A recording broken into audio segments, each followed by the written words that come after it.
मेनू दिखाओ। उपन्यास ऑनलाइन पूरा पढ़े। उपन्यास बिन। उपन्यास बेजोड़ औषधि देवता अध्याय 21 कांस्य हत्यारा।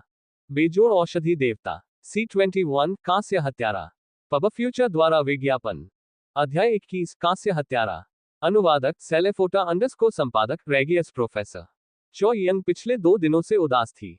मोशा के एक कांस्य रैंक हत्यारे के रूप में उनके हत्या के लक्ष्य ज्यादातर 7वें स्तर के SAR-QE दायरे और उससे ऊपर के मार्शल कलाकार थे। फिर भी इस बार उसे जो मिशन मिला वह वास्तव में एक प्रथम स्तर के SAR-QE दायरे के नौसिखिए की हत्या करना था।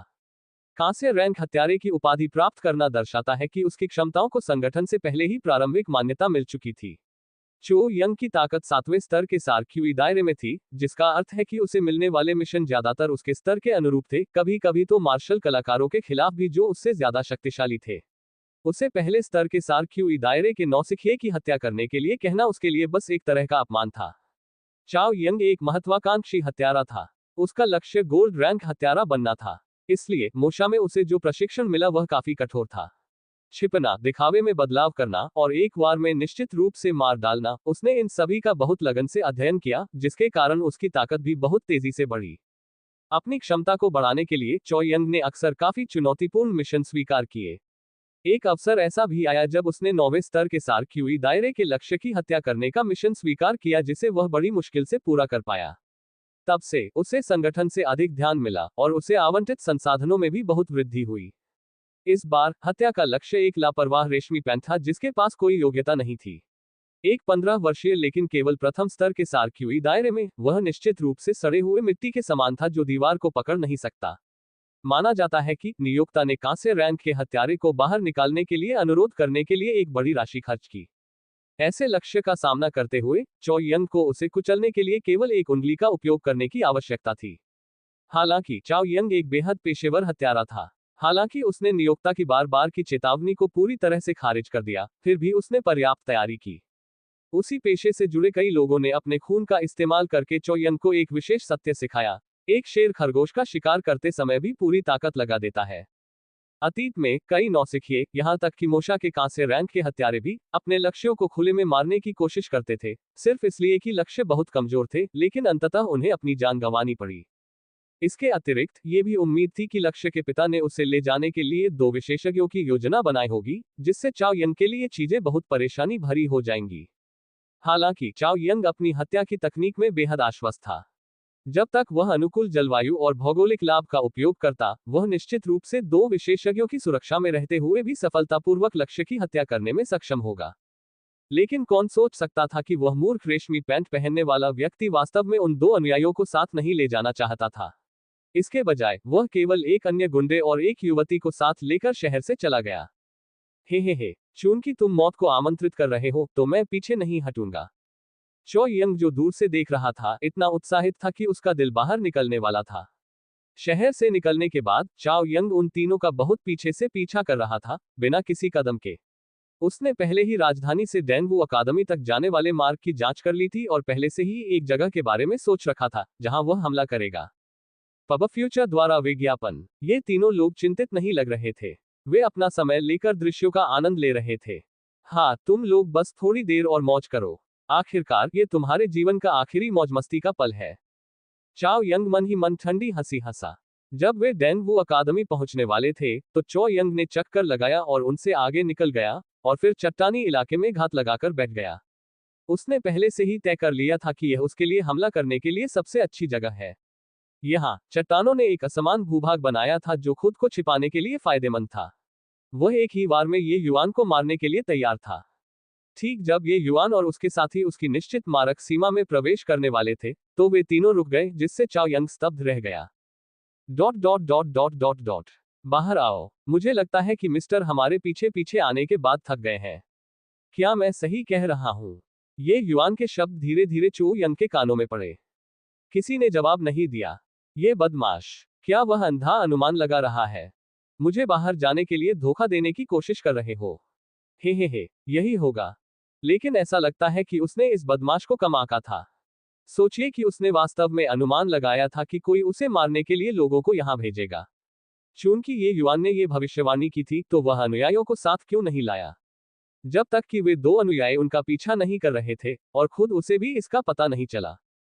लेकिन ये कैसे संभव था? उन दो अनुयायियों की ताकत उसके बराबर ही थी। अगर वे तीनों लोगों का पीछा करते रहे होते तो उसके लिए उन्हें न देख पाना असंभव होता।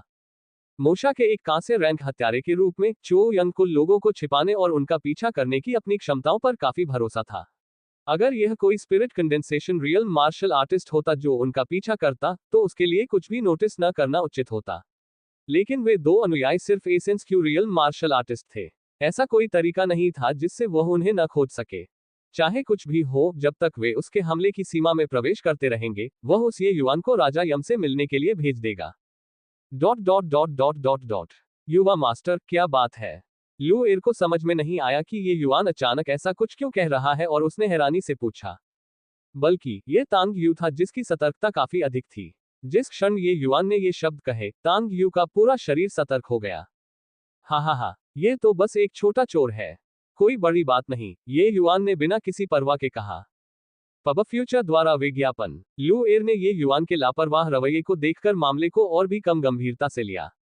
लेकिन यंग मास्टर, वह बुरा आदमी कहाँ छिपा है? ओह, उस बड़े पत्थर के ठीक पीछे। मेरा अनुमान है कि वह हम पर घात लगाने से पहले हमारे वहां पहुंचने का इंतजार कर रहा है। ये युआन ने अपने मुंह से इशारा किया और मुस्कुरा दिया। चाओ यंग की भावनाएं जो अभी अभी शांत हुई थीं, एक बार फिर ये युआन के शब्दों से सख्त हो गईं। क्या वह अभी एक बड़े पत्थर के पीछे नहीं था? हालांकि ये जगह चट्टानों और पत्थरों के ढेर से भरी हुई थी, यहां तक कि हर जगह बड़े बड़े पत्थर भी थे। उस आदमी को कैसे पता चला कि वह किस पत्थर के पीछे छिपा हुआ था?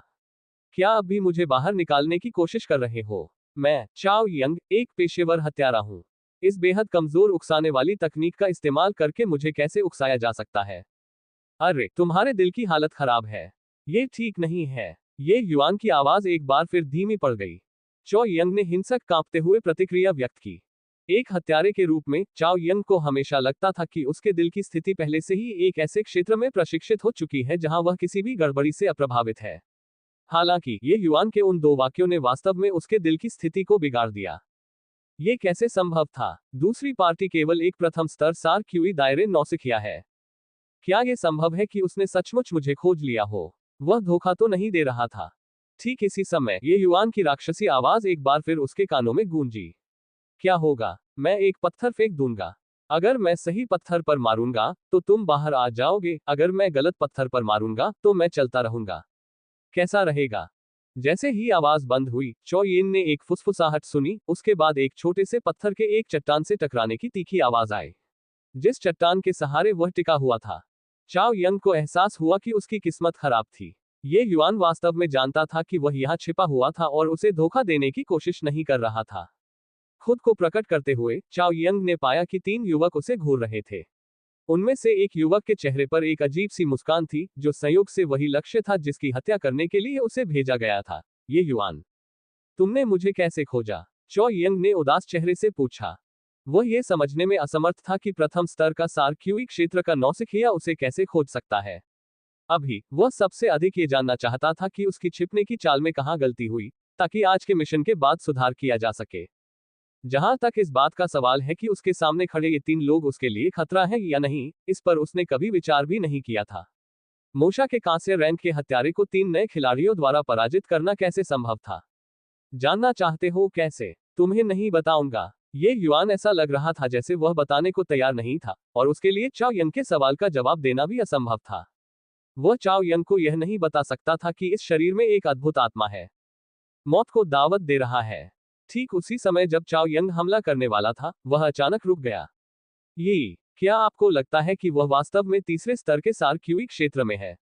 जानकारी मेल नहीं खाती। पब फ्यूचर द्वारा विज्ञापन। संपर्क टॉस साइट मैप दान करें, मेनू दिखाओ। उपन्यास ऑनलाइन पूरा पढ़े। उपन्यास बिन। उपन्यास बेजोड़ औषधि देवता अध्याय 22 तत्काल फ्लैश। बेजोड़ औषधि देवता C22 तत्काल फ्लैश। पब फ्यूचर द्वारा विज्ञापन। अध्याय 22 तत्काल फ्लैश। अनुवादक सेलेफोटा अंडरस्कोर संपादक रेगियस प्रोफेसर। चाओ यंग ने पिछले 2 दिन ये युआन को दूर से देखा था, इसलिए उसे ये युआन के परिवर्तन के बारे में पता नहीं था।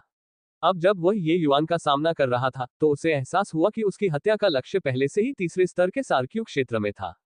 चो यंग के लिए पहले स्तर के सारक्यू क्षेत्र और तीसरे स्तर के सारक्यू क्षेत्र के बीच ज्यादा अंतर नहीं था। इस तरह का प्रतिद्वंद्वी मूल रूप से उसके लिए तुरंत मारक था। सारक्यूई क्षेत्र में हर 3 स्तर को एक चरण माना जाता था। भले ही चौथे स्तर के सारक्यूई क्षेत्र और तीसरे स्तर के सारक्यूई क्षेत्र के बीच केवल एक चरण का अंतर था, लेकिन इसे कम नहीं आंकना चाहिए, क्योंकि ताकत में अंतर बहुत बड़ा था। चौथे स्तर के सारक्यूई क्षेत्र के व्यक्ति के लिए तीसरे स्तर के सारक्यूई क्षेत्र के 5 या 6 लोगों का सामना करना मुश्किल नहीं था। चूंकि चो यंग ये युआन से 2 स्तर ऊपर था, इसलिए उसे ऐसा नहीं लगा कि ये युआन उसके लिए कोई खतरा है। चाओ यंग को इस बात पर संदेह था कि क्या नियोक्ता की जानकारी गलत थी, या फिर उसके सामने खड़ा ये युवक बहुत ही राक्षसी था। चाओ यंग पहले वाले पर विश्वास करना पसंद करेगी। आखिरकार मिशन जारी होने के बाद से केवल 2 से 3 दिन ही बीते थे। 2 से 3 दिनों में प्रथम स्तर सारक्यूई दायरे से तीसरे स्तर सारक्यूई दायरे तक प्रशिक्षण लेना। क्या यह मजाक था? भाई, ये इस व्यक्ति से निपटना बहुत मुश्किल है। थोड़ी देर में मैं उसे टाल दूंगा। तुम और लू एर जल्दी से भाग जाओ। अकादमी यहां से केवल 10 मील की दूरी पर है। तुम दोनों जल्दी से जाओ और मदद ले आओ। अपनी तलवार चलाते हुए तांग यू ने खुद को ये युआन और लू एर के सामने खड़ा कर लिया। वह चाओ यंग से निकलने वाली हत्या की मंशा को महसूस कर सकता था, फिर भी वह चाओ यंग की क्षमताओं को नहीं देख पाया। वह जानता था कि इस बार वे एक कठोर चरित्र से मिले थे। न केवल ये युआन ने तांग जोगहुआई की जान बचाई, बल्कि उसने उसे एक उच्च स्तरीय औषधीय गोली भी दी। ये कहा जा सकता है कि तांग यू पर ये युआन का बहुत बड़ा ऋण था। तांग यू अब जो कर रहा था वह ऋण चुकाने के लिए अपनी जान जोखिम में डालना था। हालांकि तांग यू भी डैनवू अकादमी का एक प्रतिभाशाली छात्र था, लेकिन चो यिन की तुलना में, जो सैकड़ों लड़ाइयों से गुजरा था, चाहे वह ताकत हो या अनुभव, वह बहुत कम था। पीछे रहना स्वाभाविक रूप से निश्चित मृत्यु का मतलब था। उन तीनों में से तांग यू की ताकत सबसे ज्यादा थी, इसलिए उसने अलग दिखने में जरा भी संकोच नहीं किया। तांग यू को ऐसे देखकर जैसे वह किसी बड़े दुश्मन का सामना करने वाला हो, लू एर भी घबराने लगी। युवा मास्टर, पहले भाग जाओ। बड़े भाई तांग और मैं तुम्हारी वापसी की रक्षा करेंगे। जब ये युआन ने लू एर को अपने सामने खड़ा देखा, तो वह हंसने से खुद को रोक नहीं सका। मूर्ख लड़की, तुम पीछे रहकर क्या कर सकती हो? दूर हटो। नहीं, मैं नहीं जाऊंगा, लू एर ने जिद करते हुए कहा। तांग यू और लू एर की हरकतों को देखकर ये युआन को ये हास्यास्पद लगा, फिर भी वह दिल से बहुत प्रभावित हुआ। संकट के समय ही सच्ची भावनाएं देखी जा सकती हैं। लू एर के कार्य ये युआन की अपेक्षाओं के अनुरूप थे। हालांकि वह कुछ दिन पहले ही तांग यू से मिला था। भले ही उसने तांग यू के पिता को बचा लिया होता और उसे विस्फोटक युआन की गोली दे दी होती, लेकिन अगर संकल्प की कमी होती तो वह अपनी जान बचाने के लिए बहुत पहले ही भाग चुका होता। किसी को भी ये पता होना चाहिए था कि चो यंग की ताकत के साथ, बिना किसी दुर्घटना के, वे तीनों निस्संदेह मर जाएंगे। पब फ्यूचर द्वारा विज्ञापन। हा, कितना मार्मिक दृश्य है। ये युआन, अगर तुम कुछ नहीं बोलोगे तो कोई बात नहीं, लेकिन ये युवती थोड़ी देर में बहुत आकर्षक लगने लगेगी। चाओ यंग जोर जोर से हंसने लगी।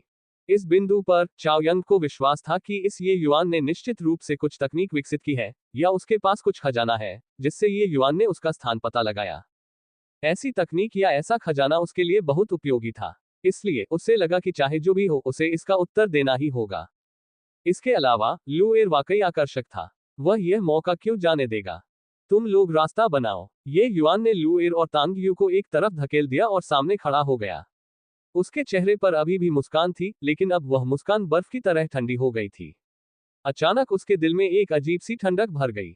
इससे चाओ यंग कांप उठा। क्या चल रहा है? चाओ यंग ने कम से कम 100 या 80 लोगों को मारा था। शुरू में उसके शरीर के चारों ओर बर्फ जैसी ठंडी हवा थी।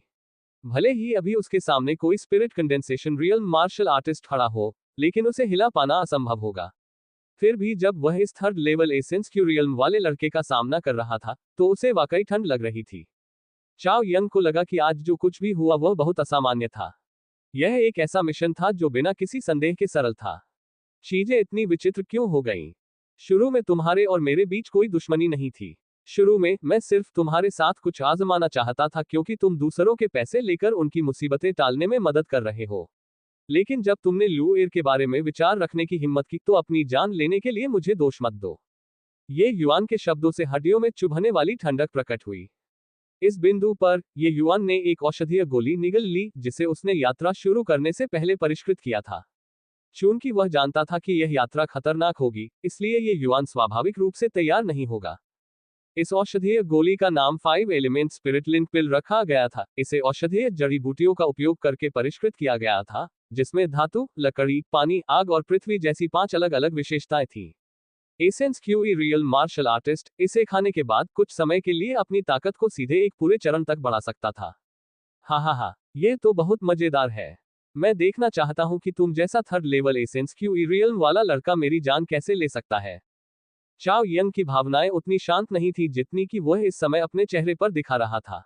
वास्तव में उसने इन शब्दों का इस्तेमाल केवल खुद को प्रोत्साहित करने के लिए किया था, अपने दिल पर छाए हुए साए को दूर भगाने के लिए। इस समय श्विंग चो यंग की तलवार म्यान से बाहर निकल गई। एक हत्यारे के रूप में चो यंग अपने प्रतिद्वंद्वी को मारने के लिए किसी भी हद तक जा सकता था। किसी ने नहीं कहा कि आप सामने की लड़ाई के दौरान छिपकर हमला नहीं कर सकते। एक पल पहले चो यंग अभी भी बात कर रहा था और हंस रहा था, और अगले ही पल उसकी तलवार पहले से ही ये युवान के सामने पहुंच गई। भाई, ये युवा मास्टर, सावधान रहो, तांग यू और लू एर एक साथ चिल्लाए। पब फ्यूचर द्वारा विज्ञापन। हालांकि उनकी चीखें चाओ यंग की तलवार से ज्यादा तेज नहीं थीं।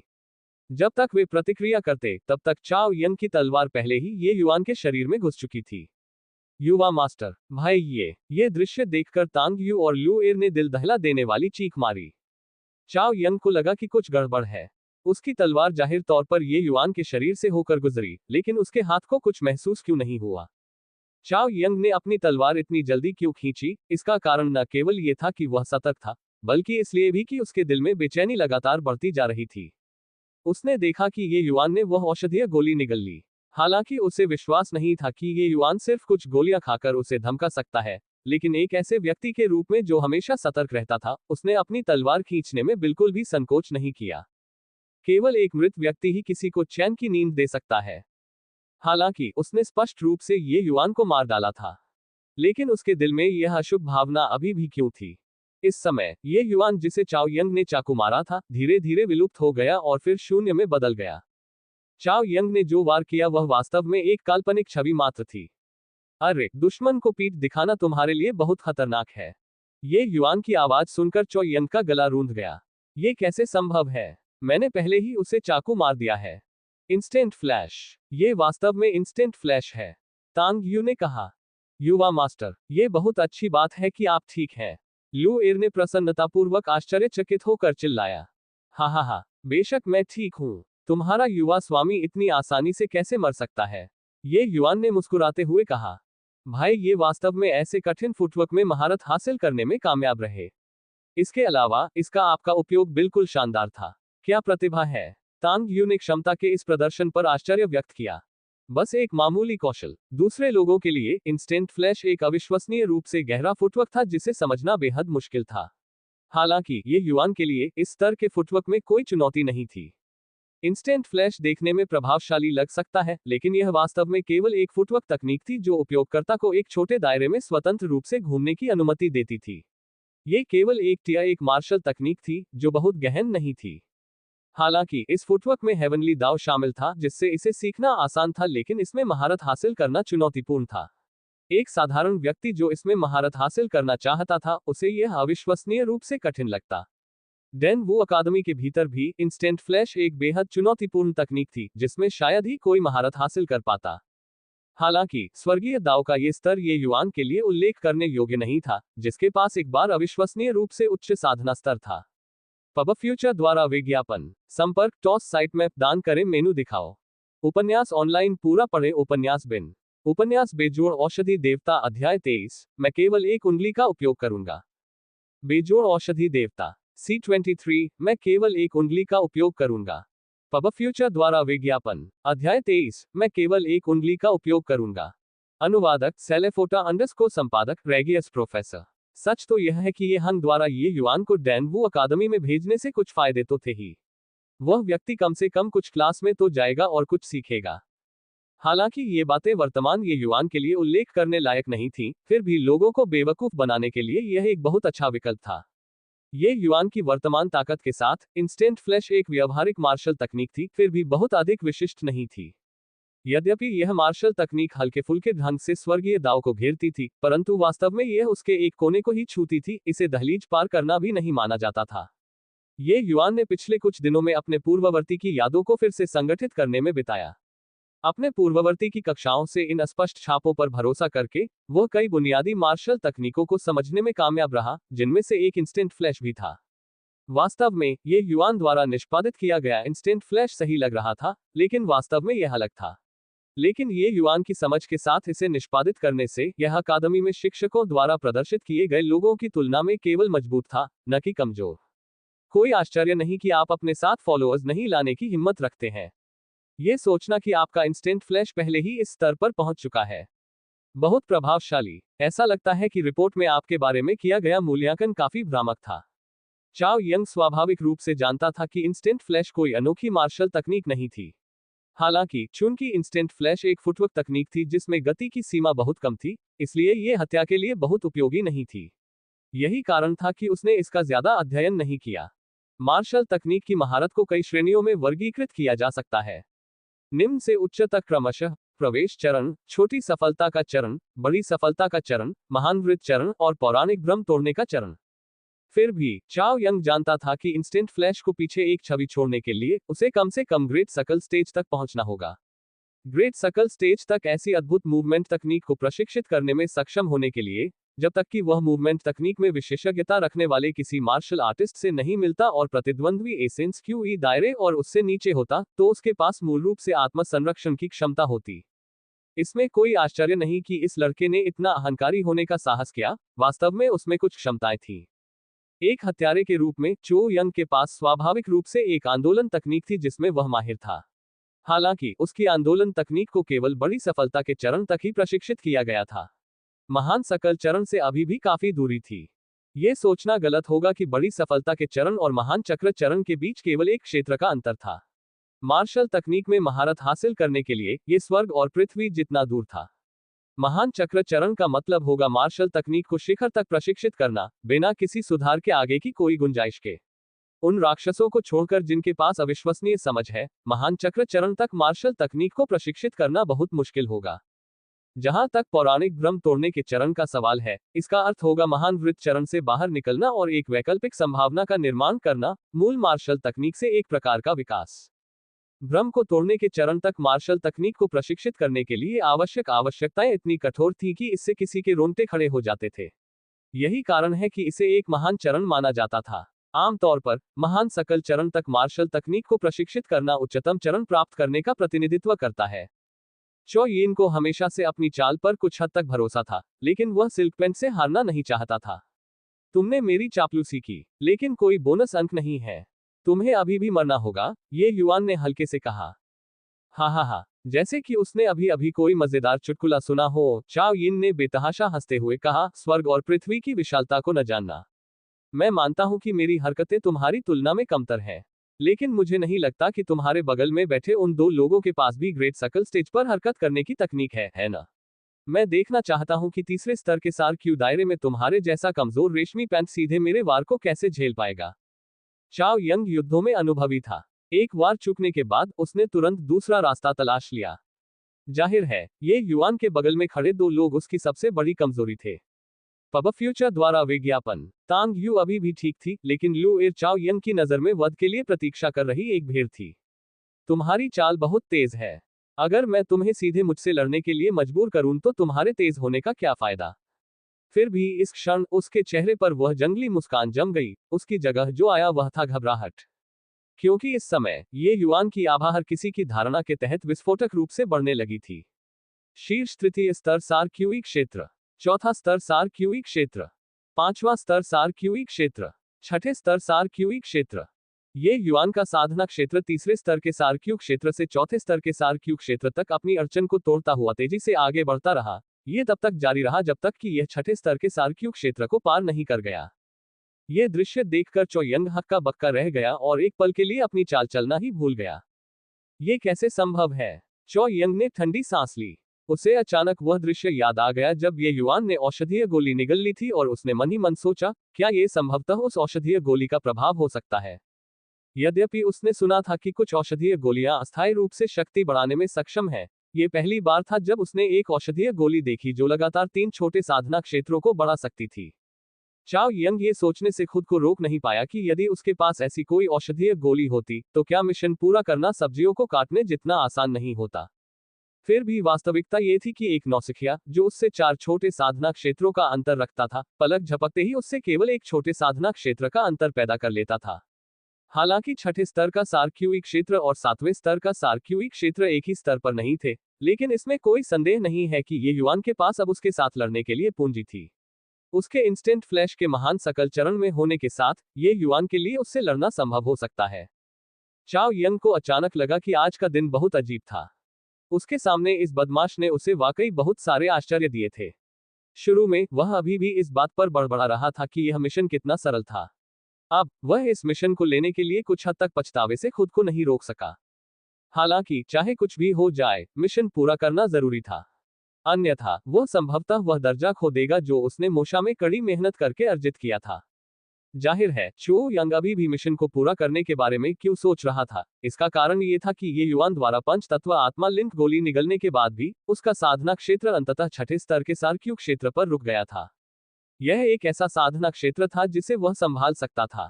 दोनों आंखें सिकोड़ते हुए चो यिन की हत्या की मंशा लू एर पर मजबूती से टिक गई।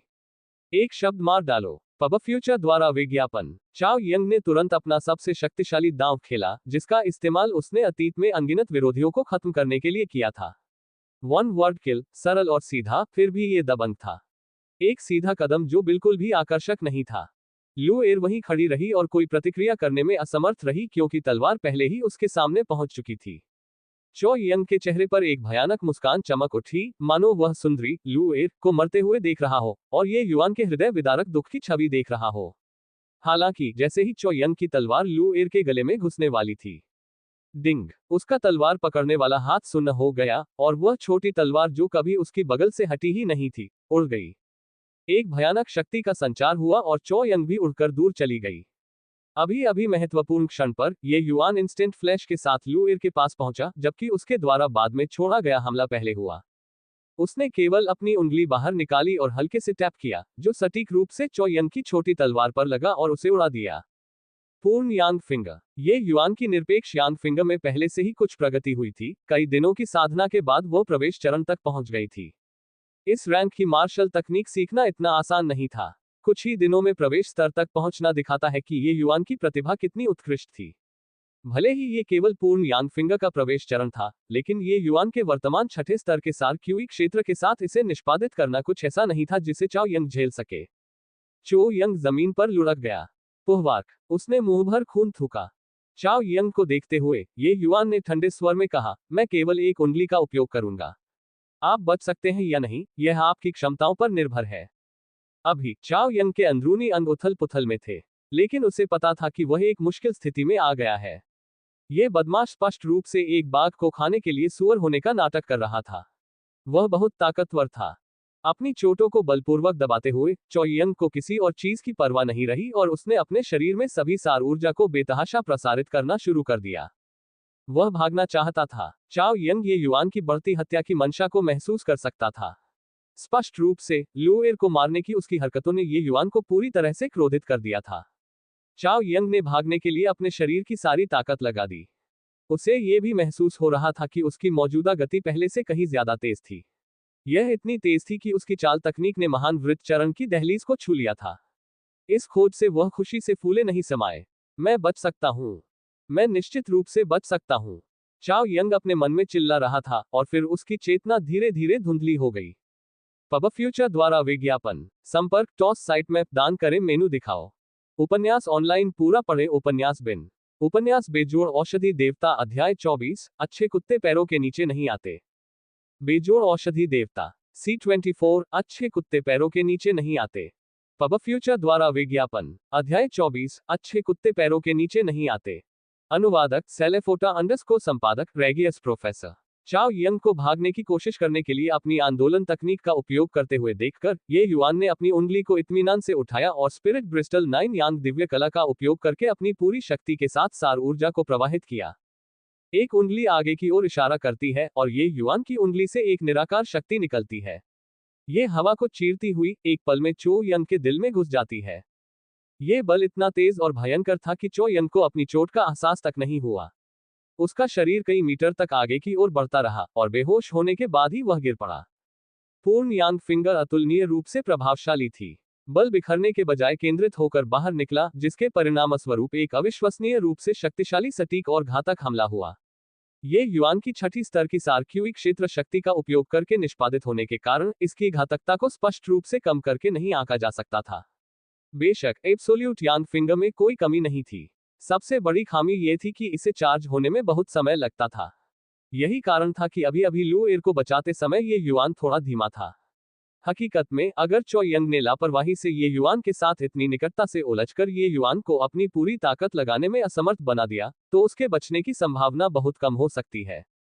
लेकिन ये युआन द्वारा इस्तेमाल किए गए विभिन्न तरीकों ने चाओ यंग को लड़ाई से पीछे हटने के लिए मजबूर कर दिया था। खासकर तब जब ये युआन ने उसे सिर्फ एक उंगली से उड़ा दिया था। इससे चाओ यंग की मानसिक स्थिति बहुत ज्यादा खराब हो गई और वह किसी भी कीमत पर भागना चाहता था। फिर भी भागने के इस प्रयास ने ये युआन को फिर से सक्रिय होने का मौका दिया। शुरू से ही ये युआन ऐसा लग रहा था जैसे वह लापरवाह है, लेकिन वास्तव में वह धीरे धीरे आगे बढ़ रहा था, हर कदम पर खुद को मजबूती से स्थापित कर रहा था। सबसे पहले उसने चाओ यंग को उत्तेजित करने के लिए शब्दों का इस्तेमाल किया, जिससे उसकी हृदय की स्थिति खराब हो गई। इसके बाद उसने तुरंत फ्लैश दिखाया। इसके बाद उसने 5 तत्व स्पिरिट लिंक पिल निगल ली, अपनी उंगली का इस्तेमाल करके अपने प्रतिद्वंद्वी की तलवार पर काबू पाया, जिससे चाओ यंग का आत्मविश्वास धीरे धीरे टूट गया। अंत में उसने ये निश्चित घातक हमला किया। यह देखने में भले ही नीरस लग रहा हो, लेकिन पूरी प्रक्रिया भय से भरी थी। हालांकि ये युआन के पास बहुत सारे छिपे हुए कार्ड थे, फिर भी उसकी ताकत बहुत कमजोर थी। अगर उसने 5 तत्व स्पिरिट लिंक पिल को निगला नहीं होता और अपनी पूरी ताकत से एब्सोल्यूट यांग फिंगर को नहीं छोड़ा होता, तो वह चाओ यंग को कुछ नहीं कर पाता।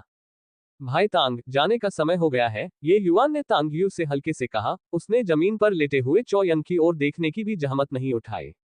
तांग यू ये युआन के हमले से हैरान था और पूरे समय वहीं अवाक खड़ा रहा। जब ये युआन ने उसे आवाज लगाई, तभी वह सदमे से उबर पाया। आह, ओह, जाओ जाओ। तांग यू ने अजीब तरीके से अपना घोड़ा सवार किया और वे तीनों डेनवू अकादमी की ओर बढ़ते रहे। Dot dot dot dot dot dot pub future द्वारा विज्ञापन। इस अस्त व्यस्त पत्थर के जंगल से गुजरते हुए उनकी दृष्टि का क्षेत्र धीरे धीरे विस्तृत होता गया। उनकी आंखों के सामने एक विशाल मैदान था और वे स्पष्ट रूप से देख पा रहे थे कि यह बहुमंजिला मंडप जैसा कुछ दिख रहा था। यह डेनवू अकादमी थी। किन राज्य ने मार्शल आर्ट्स के माध्यम से खुद को स्थापित किया, जिसमें मार्शल दाव पर विशेष जोर दिया गया। हालांकि ये डेनवू अकादमी किन राज्य द्वारा स्थापित नहीं की गई थी। अंतहीन जंगल के दक्षिण में स्थित क्षेत्र को शांत बादल 10 राष्ट्रों के रूप में जाना जाता था। कुल 10 राष्ट्र थे और किन राज्य उनमें से केवल एक था। उन्हें सामूहिक रूप से शांत बादल 10 राष्ट्रों के रूप में जाना जाने का कारण ये था कि ये 10 राष्ट्र शांत बादल संप्रदाय के अधिकार क्षेत्र में थे। डेनवू अकादमी शांत बादल संप्रदाय की बाहरी संप्रदाय स्थापना थी। ट्रैंक्विल क्लाउड संप्रदाय ने अपने संप्रदाय को मूल रूप से कीमिया के साथ स्थापित किया, फिर भी संप्रदाय के आंतरिक पदानुक्रम को गोली गुट और मार्शल गुट में विभाजित किया जा सकता था। यही कारण है कि बाहरी संप्रदाय की स्थापना को डेनवू अकादमी नाम दिया गया था। एक जैसे ही वे तीनों गेट से अंदर दाखिल हुए और आवासीय क्षेत्र की ओर जाने वाले थे, उन्हें कुछ लोगों ने रोक लिया। योह, क्या ये 10,000 साल पुराना अंतिम स्थान नहीं है? अच्छा, तुम इतने कठोर नहीं हो। जब उन्होंने तुम्हें बाहर भेजा, तो तुम स्पष्ट रूप से सांस ले रहे थे, लेकिन सांस नहीं छोड़ रहे थे। सोचो कि तुम वास्तव में जीवित और स्वस्थ वापस लौटे थे, उनके सामने खड़े व्यक्ति ने स्पष्ट रूप से व्यंग्यात्मक लहजे में कहा। उसे फेई किंगपिंग कहा जाता था, जो वान युआन का वफादार नौकर था। ये युआन के पूर्ववर्ती को इस आदमी के साथ प्रतिस्पर्धा करने के कारण जहर दिया गया था और उसकी जान चली गई थी। उनके सामने ये कई लोग साधारण पृष्ठभूमि से आए थे। डेनवू अकादमी में साधारण पृष्ठभूमि वाले लोगों को अतिरिक्त संसाधन प्राप्त करने के लिए कई लोग खुद को कुलीन परिवारों के लोगों से जोड़ना पसंद करते थे। केवल उन लोगों को अकादमी द्वारा बहुत अधिक तैयार किया जाता था जिनमें वास्तव में उत्कृष्ट प्रतिभा होती थी। अच्छे कुत्ते पैरों के नीचे नहीं आते, दफा हो जाओ। ये युआन को उससे कोई मतलब नहीं था। क्या वह कुत्ते के खिलाफ गंभीर कार्रवाई करके अपनी हैसियत को कम नहीं कर रहा था? ये युआन, लगता है तुम्हारी त्वचा फिर से खुजली कर रही है। फेई किंगपिंग जैसे व्यक्ति के लिए अन्य लोगों द्वारा उसे कुत्ते की तरह डांटना वर्जित था। सिर्फ तुम्हारे साथ? ये युआन ने भावशून्यता से पूछा। योह, कुछ दिनों तक तुम्हें न देखने के बाद तुम्हारा दिमाग और भी ज्यादा खराब हो गया है। तुम पहले स्तर के सार्क्यूइक क्षेत्र। ये कैसे संभव है? तुम पहले से ही तीसरे स्तर के सार्क्यूइक क्षेत्र में हो। फेई किंगपिंग ने अभी अभी उसे देखा था और वह ठंडी सांस लेने से खुद को रोक नहीं पाया। ये युआन मूल रूप से सबसे निचले स्थान पर था। कुछ दिनों तक उसे न देखने के बाद वह वास्तव में लगातार 2 स्तर ऊपर उठ गया, तीसरे स्तर के सार्क्यूई क्षेत्र में कदम रख दिया। फेई किंगपिन को अब भी लगा कि उसने गलत देखा है और उसने फिर से बारीकी से जांच की, इससे पहले कि उसे एहसास हुआ कि ये युआन वास्तव में तीसरे स्तर के सार्क्यूई क्षेत्र में पहले से ही था। क्या ये थोड़ा ज्यादा स्वर्ग विरोधी नहीं था? क्या तुम्हारी कुत्ते जैसी आंखें अंधी हैं? इतने लंबे समय तक घूरने के बाद भी नहीं बता सकते? ये युआन के शब्दों ने एक बार फिर फी किंगपिन के मुंह के कोने को हिला दिया। हालांकि इस समय फेई किंगपिन पहले से ही शुरुआती सदमे से उबर चुके थे और एक निश्चित संभावना के बारे में सोच रहे थे। वह स्वाभाविक रूप से जानता था कि ये युआन के पिता, ये हेंग, एक कीमिया ग्रैंडमास्टर थे। अगर वह कोई खर्च नहीं छोड़ते तो अपने बेटे को 2 छोटे साधना क्षेत्रों में खींचना कोई समझ से परे बात नहीं थी। सच तो यह है कि इस तरह अचानक ताकत बढ़ाने के कई तरीके हैं, लेकिन इसकी कीमत अपनी क्षमता का बलिदान देना होगी। ऐसा कहा जाता है कि घी सशक्तिकरण नामक एक बुरी तकनीक थी। सशक्त व्यक्ति सीधे सार्क्यूई क्षेत्र को भी तोड़ सकता था और आत्मा संघनन क्षेत्र तक पहुंच सकता था। लेकिन इस तरह के सशक्तिकरण की कीमत ये थी कि व्यक्ति के लिए अपने पूरे जीवनकाल में अपनी ताकत बढ़ाना संभव नहीं होगा। कुछ ही दिन बीते थे, फिर भी ये युआन वास्तव में तीसरे स्तर के सार्क्यू क्षेत्र में पहुंच गया। ये हंग को पता होना चाहिए था कि उसके बेटे की प्रतिभा अपर्याप्त थी, इसलिए उसे डर था कि उसके बेटे को धमकाया जाएगा। इसलिए उसने उसे 2 स्तरों तक बढ़ाने के लिए घी सशक्तिकरण के समान एक विधि का उपयोग किया। पब फ्यूचर द्वारा विज्ञापन। इन सभी को एक साथ जोड़ते हुए फेई किंगपिन ने अपने दिल में एक ठंडी हंसी निकाली। इस तरह का एक नौसिखिया तीसरे स्तर के सार्क्यू दायरे में होने के बारे में भूल जाओ, भले ही वह चौथे स्तर पर हो, 5वें स्तर पर ये युआन उसका मुकाबला नहीं कर सकता। फेई किंगपिन चौथे स्तर के सार्क्यू क्षेत्र में था, जो ये युआन से एक स्तर ऊपर था। इसलिए स्वाभाविक रूप से उसे उससे डरने की कोई जरूरत नहीं थी। हे, एक अच्छे पिता का होना बहुत अच्छी बात है। इतनी हद तक जहर खाए जाने के बावजूद भी तुम नहीं मरे। ताकत बढ़ाना भी इतना आसान हो गया है। ये वाकई पिताओं से प्रतिस्पर्धा करने का युग है, फेई किंगपिन ने मजाक करते हुए कहा। ये युआन को तुरंत पता चल गया कि फेई किंगपिन क्या सोच रहा था, लेकिन वह उसे स्पष्ट रूप से नहीं समझाएगा। इसके बजाय वह मुस्कुराया और कहा, यह सही है। मैं अपने पिता का उपयोग करके प्रतिस्पर्धा कर सकता हूं, लेकिन क्या आप कर सकते हैं? मैंने सुना है कि आपके पिता अन्य लोगों के लिए एक चौकीदार हैं, जिन्होंने आपको डैन वू अकादमी में प्रवेश दिलाने के लिए कनेक्शन का उपयोग किया है। लेकिन किसने सोचा होगा कि यहां आने के बाद आप भी एक चौकीदार बन जाएंगे? वास्तव में एक बेटा अपने पिता के करियर को विरासत में लेगा। एक गेट और 2 चौकीदार, प्रभावशाली। ये युआन को अपने पूर्ववर्ती की यादों से पता चला कि इस फेई किंगपिन के पिता वान डोंगहाई के विश्वास पात्र थे और उन्होंने वान परिवार के संपर्कों के माध्यम से अकादमी में प्रवेश किया। अन्यथा अपनी प्रतिभा के साथ वह संभवतः अकादमी में शामिल नहीं हो सकते थे। यह सोचना गलत होगा कि वह और तांग यू दोनों एक ही थे, चौथे स्तर के सार्क्यू क्षेत्र में होने के कारण। फेई किंगपिन तांग यू से 2 साल बड़ा था। वह भी एक आम आदमी था, लेकिन उसे वान परिवार के संसाधनों का समर्थन प्राप्त था। फिर भी ये फेई किंगपिन केवल चौथे स्तर के सार्क्यू क्षेत्र में था। भविष्य में सबसे अच्छा वह प्रारंभिक चरण आत्मा संघनन क्षेत्र में होगा, या वह बस सार्क्यू क्षेत्र में ही अटका रह सकता है। फेई किंगपिन के फेफड़े गुस्से से फटने वाले थे। ये युआन के बार बार उसे कुत्ता कहने से उसका सारा चेहरा उड़ गया। फेई किंगपिन ने अपने साथियों की ओर देखा, और हालांकि कोई भी जोर से नहीं हंसा, फिर भी वह सबके चेहरे से बता सकता था कि वे सभी अपनी हंसी को बड़ी मुश्किल से रोक रहे थे। मेरे बारे में क्या? तुम मुझे काटना चाहते हो? ये युआन ने एक हाथ बढ़ाया और मुस्कुराते हुए कहा, यहाँ तुम्हारे काटने के लिए। हा। इस बार सभी इसे और सहन नहीं कर सके और वे सभी हंसने लगे। हर किसी को उसका उपहास करते देख फेई किंगपिन का चेहरा सुअर के जिगर के रंग में बदल गया। ये युआन, मैं तुम्हें मौत की सजा देना चाहता हूं। अगर तुम में हिम्मत है तो इसे स्वीकार करो। फेई किंगपिन ने गुस्से से ये युआन की ओर इशारा किया। डैन वू अकादमी छात्रों के बीच निजी लड़ाई की मनाही नहीं करती थी। इसके बजाय वे छात्रों के बीच झगड़े को चुपचाप स्वीकार करते थे। हालांकि ध्यान देने वाली एक बात यह थी कि किसी भी परिस्थिति में उन्हें अकादमी की अनुमति के बिना किसी को मारने की अनुमति नहीं थी। अन्यथा उस व्यक्ति को अकादमी के क्रोध का सामना करना पड़ेगा।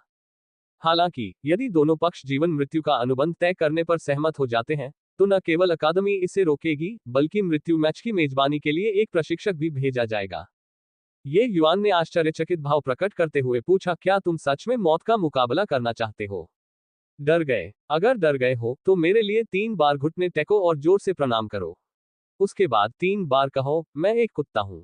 फेई किनपिंग ने सोचा कि ये युआन डर गया है और उसने उसे उकसाना जारी रखा।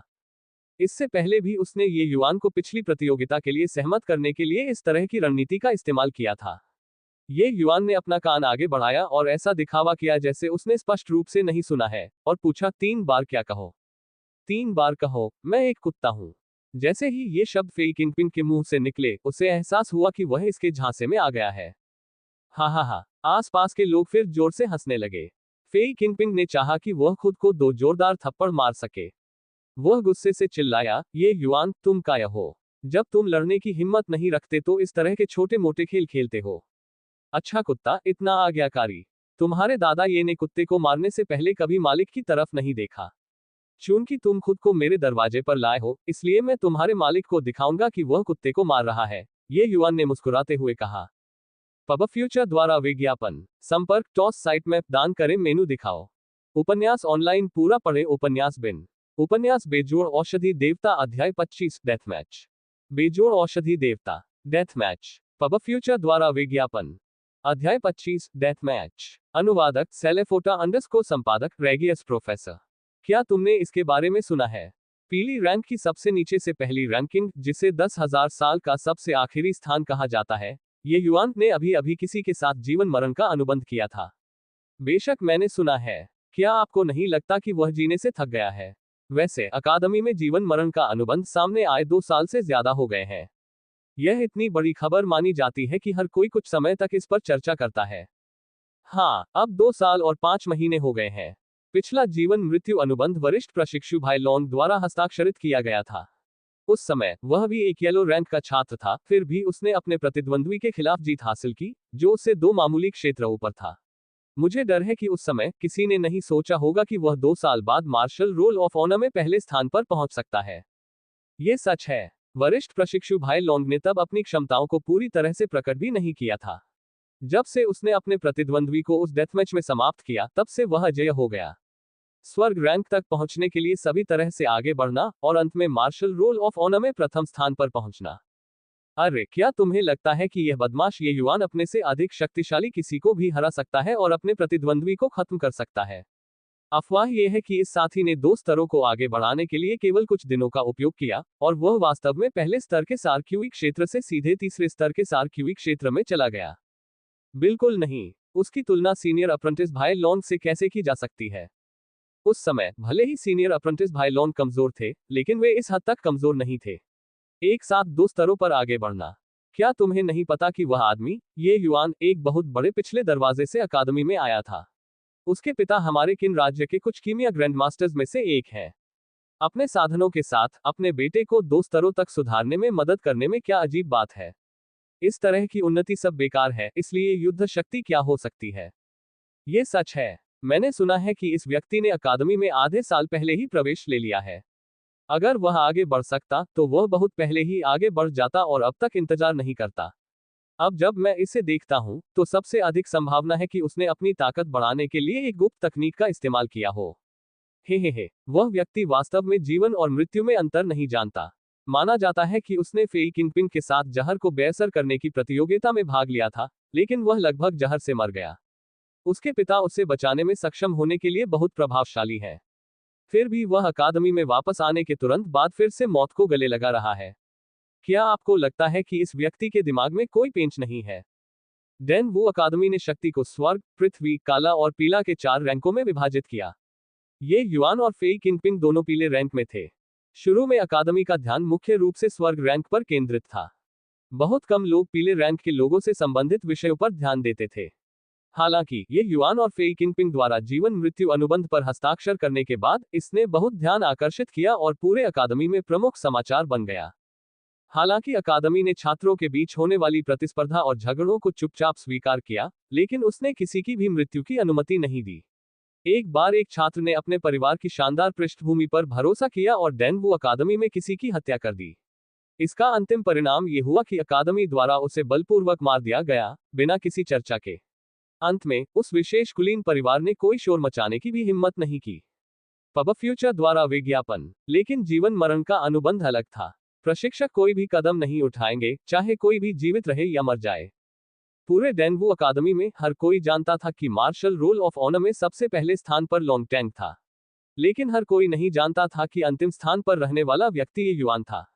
हालांकि इस जीवन मृत्यु अनुबंध ने जल्दी ही ये युआन की प्रतिष्ठा को फैला दिया, जो लगभग लॉन्ग टैंग के स्तर तक पहुंच गया।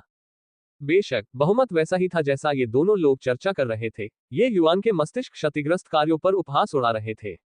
ये युआन की ताकत में तेजी से सुधार भी स्वाभाविक रूप से केंद्र बिंदुओं में से एक था, लेकिन किसी ने नहीं सोचा था कि यह कुछ ऐसा था जो उसने खुद ही विकसित किया था।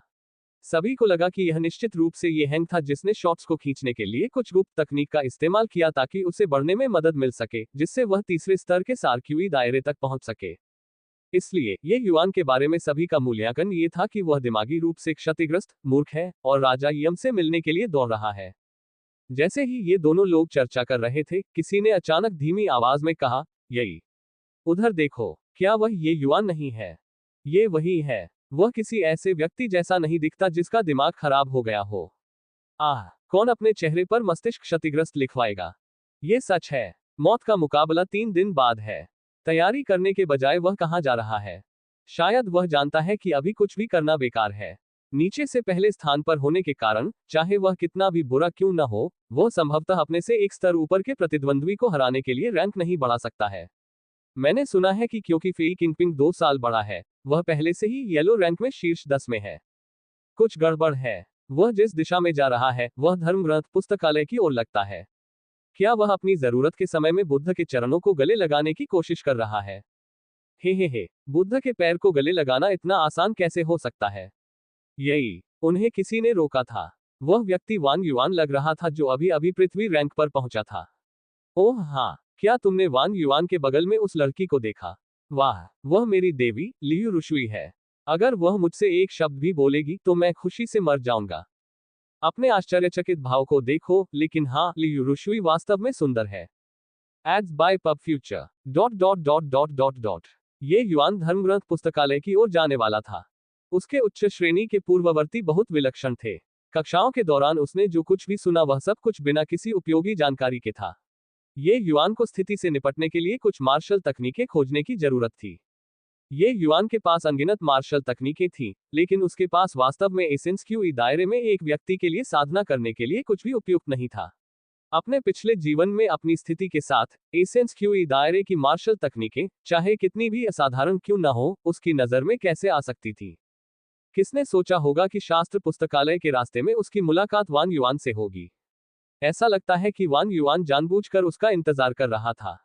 जहां तक वान युआन के साथ लियू रुशुई की बात है, तो ये युआन स्वाभाविक रूप से उसके लिए अजनबी नहीं था। कुछ दिन पहले उसने फेई किंगपिंग के साथ प्रतिस्पर्धा की थी, ठीक इसी महिला की वजह से। क्या संयोग है? क्या ये युवा मास्टर ये नहीं है? आप इतनी जल्दी कहाँ जा रहे हैं? पुनर्जन्म लेने। वान युआन मुस्कुराहट से भरा था, लेकिन उसकी आंखें मानो किसी मृत व्यक्ति को देख रही थी। ये युआन ने वान युआन की अधीर मानसिकता पर लगातार व्यंग्य किया। वान युआन ने निश्चय कर लिया था कि इस बार ये युआन अवश्य ही मरेगा, इसलिए वह उसे ताना मारने के लिए पहले ही आ गया। मौत के बाद ये युआन निश्चित रूप से मर जाएगा। इसके बाद वान युआन इस तरह का आनंद पाने के लिए कहाँ जाएगा? वान युआन की शक्ल देखकर ये युआन अब धर्मग्रंथ पुस्तकालय की ओर नहीं भागा। मुस्कुराते हुए उसने कहा, ये सही है, पुनर्जन्म लेना, लेकिन ये तुम्हें पुनर्जन्म के लिए भेजना है। ये सुनकर वान युआन जोर से हंसा और बोला, मुझे पुनर्जन्म के लिए भेज दोगे? हा, मैं यहीं खड़ा हूं। अगर तुम भेज सकते हो तो मुझे पुनर्जन्म के लिए भेज दो।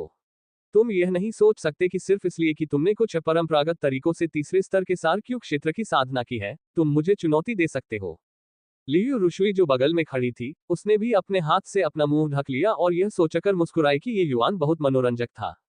इस लियू रुशुई की हर हरकत में एक मोहक आकर्षण था, जो हर आदमी के दिल में छिपी इच्छा को जगाने में सक्षम था। डेनवू अकादमी के सभी पुरुष छात्र गर्म खून वाले युवा थे। अगर उनकी इच्छाशक्ति दृढ़ नहीं होती, तो वे इस तरह के प्राकृतिक मोहक आकर्षण का सामना कैसे कर सकते थे? उसका पूर्ववर्ती तो एक बहुत ही मूर्ख और भोला बालक था। उसकी शक्ति भी अत्यंत कमजोर थी। वह लियू रुशुई के आकर्षण का सामना कैसे कर सकता था? उस समय लियू रुशुई उनके साथ था, कुछ समय तक न तो दोस्ताना व्यवहार कर रहा था और न ही अलग थलग, और उसके पूर्ववर्ती पूरी तरह से उसके झांसे में आ गया। उसके बाद लियू रुशुई ने कुछ छोटी छोटी तरकीबें अपनाई, और उसके पूर्ववर्ती आज्ञाकारी रूप से उसके झांसे में आ गया, और ऐसे ही अपनी जान गंवा बैठा। वरिष्ठ प्रशिक्षु भाई वान, ये कनिष्ठ प्रशिक्षु भाई, ये एक दिलचस्प आदमी है। वह स्पष्ट रूप से एक दुखी व्यक्ति है, फिर भी वह दूसरों से सीखने की कोशिश करता है जैसे एक मेढक हंस के पीछे भागता है। उसकी ताकत स्पष्ट रूप से कमजोर है, फिर भी वह प्रभावशाली दिखने के लिए अपने चेहरे पर तब तक थप्पड़ मारना चाहता है जब तक कि वह सूझ न जाए। वह किसी के साथ द्वंद्वयुद्ध करने वाला है, फिर भी वह अब आपको धमकी दे रहा है। क्या आपको यह मजेदार नहीं लगता? लियू रुशुई एक फूल की तरह सुंदर थी, फिर भी उसके शब्द कड़वे व्यंग्यात्मक थे। अतीत में ये युआन को फंसाने के लिए उसे स्वाभाविक रूप से कमजोर और दयनीय होने का नाटक करना पड़ा। अब जब ये युआन फेई किंगपिन के साथ द्वंद्वयुद्ध करने वाला था, तो वह पहले से ही एक मृत व्यक्ति था। इसलिए उसे अब ये युआन का मजाक उड़ाने की जरूरत नहीं थी। उसने अपने दिल में मौजूद अवमानना और हीनता को पूरी तरह से व्यक्त किया। पब फ्यूचर द्वारा विज्ञापन। संपर्क टॉस साइट मैप दान करें, मेनू दिखाओ। उपन्यास ऑनलाइन पूरा पढ़े। उपन्यास बिन। उपन्यास बेजोड़ औषधि देवता अध्याय 26 हवा पकड़ना। बेजोड़ औषधि देवता C26 हवा पकड़ना। पब फ्यूचर द्वारा विज्ञापन। अध्याय 26 हवा पकड़ना। अनुवादक सेलेफोटा अंडरस्कोर संपादक रेगियस प्रोफेसर। अब जब लियू रुशुई और वान युआन एक साथ दिखाई दिए, तो ये स्पष्ट था कि वे क्या संदेश देना चाह रहे थे। इससे पहले बहुत से लोगों को नहीं पता था कि अकादमी की पृथ्वी रैंक देवी पहले से ही वान युआन के साथ इतनी घनिष्ठता से चल रही थी। लियू रुशुई को यहां लाकर वान युआन ये युआन को अपमानित करना चाहता था, क्योंकि वह उसे ये दिखा रहा था कि जिस महिला के बारे में उसने सपना देखा था, वह पहले से ही उसकी प्रतिद्वंद्वी के साथ घूम रही थी। वह ये युआन के चेहरे पर नाराजगी, शर्म और अफसोस के भाव देखने के लिए उत्सुक था। लेकिन ये युआन की प्रतिक्रिया ने उसे निराश कर दिया, क्योंकि ये युआन के चेहरे पर इनमें से एक भी भाव नहीं दिखाई दिया। शुरू से लेकर आखिर तक ये युआन ने लियू रुशुई की तरफ कभी देखा तक नहीं, उसके साथ हवा की तरह व्यवहार किया। और यह वास्तव में ये युआन द्वारा अनदेखा किया जाना ही था जिसने लियू रुशुई को क्रोधित कर दिया, और उसके शब्द अभी इतने जहरीले हो गए। लियू रुशुई अपनी शक्ल सूरत को लेकर काफी आश्वस्त थी। उसके हिसाब से ये युआन को अभी गिड़गिड़ाना चाहिए, आंसू बहाते हुए उससे न जाने की भीख मांगनी चाहिए। अगर यह उसका पूर्ववर्ती होता, तो वह वास्तव में सारा नियंत्रण खो सकता था और ऐसा ही कर सकता था। लेकिन दुख की बात है कि अब ये युआन पहले वाला ये युआन नहीं रहा। अपने पिछले जीवन में ये युआन की स्थिति के साथ उसने पहले किस तरह की सुंदरता नहीं देखी थी। उसे लुभाने के लिए इस तरह की सस्ती रणनीति का उपयोग करना असंभव था। ये युआन ने लियू रुशुई को भावहीन नजर से देखा और कहा, हंस, क्या तुम बहुत ज्यादा नहीं सोच रही हो? सबसे अच्छे से, तुम एक पंखहीन मुर्गी हो। तुम्हारी तुलना हंस जैसे महान जानवर से कैसे की जा सकती है? स्वर्ग की एक सच्ची गर्वित बेटी पुरुषों को लुभाने के बारे में कैसे सोच सकती है? तुमने सीनियर अप्रेंटिस सिस्टर फैंग को कब दूसरे पुरुषों के साथ फ्लर्ट करते देखा है? सभी देवियों का अपना अभिमान होता है और वे तुम्हारी तरह नहीं होंगी। लियू रुशुई एक घमंडी व्यक्ति थी।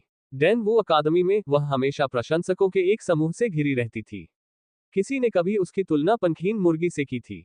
लियू रुशुई इतनी क्रोधित थी कि उसकी पतली भौहें लगभग खड़ी हो गई थीं। फिर भी वह इसका खंडन नहीं कर सकती थी, क्योंकि ये युआन द्वारा उल्लिखित वरिष्ठ प्रशिक्षु बहन फैंग वास्तव में उसकी पहुंच से बहुत दूर थी। सीनियर अप्रेंटिस सिस्टर फैंग को फैंग जिरुओ कहा जाता था, जो डेनवू अकादमी में स्वर्ग की एक सच्ची गौरवशाली बेटी थी। वह न केवल एक सुंदर महिला थी जो देशों के पतन का कारण बन सकती थी, बल्कि वह अल्कमी रोल ऑफ ऑनर और मार्शल रोल ऑफ ऑनर दोनों में शीर्ष 3 में से एक थी, और उसकी ताकत लॉन्ग टैंक से बिल्कुल भी कम नहीं थी। वह एक ऐसी शख्सियत थी जिसकी तुलना लियू रुशुई जैसी महिला नहीं कर सकती थी। फैंग जिरुओ कभी भी पीछा करने वालों की परवाह नहीं करती थी, लियू रुशुई से कुछ अलग। वह डेनवू अकादमी में एक प्रसिद्ध बर्फ सुंदरी थी। इसकी तुलना में लियू रुशुई बहुत ज्यादा लोकप्रिय थी, क्योंकि उसने अपने चाहने वालों को अस्वीकार नहीं किया था। इसलिए वह बहुत गर्मजोशी से भरी हुई दिखाई दी। साथ ही उसे हर किसी के द्वारा चाहा जाने का एहसास बहुत अच्छा लगता था। हम्फ, कितनी जिद्दी है। मैं मौत के दौरान फी किंगपिन को तुम्हारी अच्छी देखभाल करने दूंगी। लियू रुशुई की राय में ऐसा नहीं था कि ये युआन उसकी ओर देखने को तैयार नहीं था, बल्कि ऐसा इसलिए था क्योंकि सच्चाई का पता चलने के बाद वह खुद को जबरदस्ती नियंत्रित कर रहा था। पब फ्यूचर द्वारा विज्ञापन। हा, तो फिर तुम्हें चिंता करने की कोई जरूरत नहीं है। क्या तुम दोनों सिर्फ यही कहने के लिए मुझसे मिलने आए हो? चूंकि तुम्हारा काम हो चुका है, इसलिए मैं अब तुम्हारा मनोरंजन नहीं करूंगा। ये शब्द कहने के बाद ये युआन सीधे उनके पास से चला गया।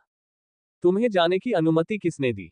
वान युआन का चेहरा उतर गया और उसने ये युआन को पकड़ने के लिए कदम बढ़ाया।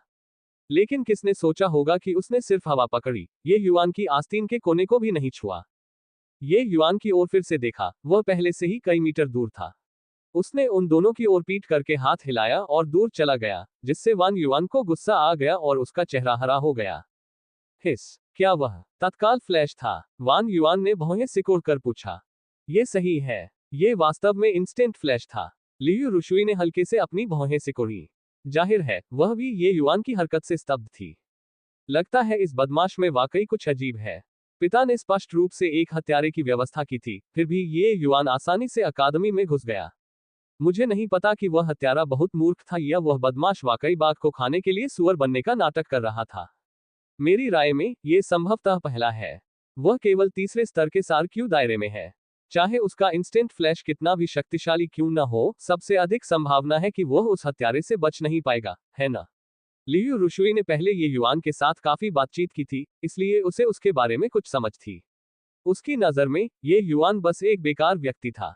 जूनियर अप्रेंटिस सिस्टर लियू के शब्द समझ में आते हैं, लेकिन मुझे आश्चर्य है कि उसने इंस्टेंट फ्लैश कब से सीखा।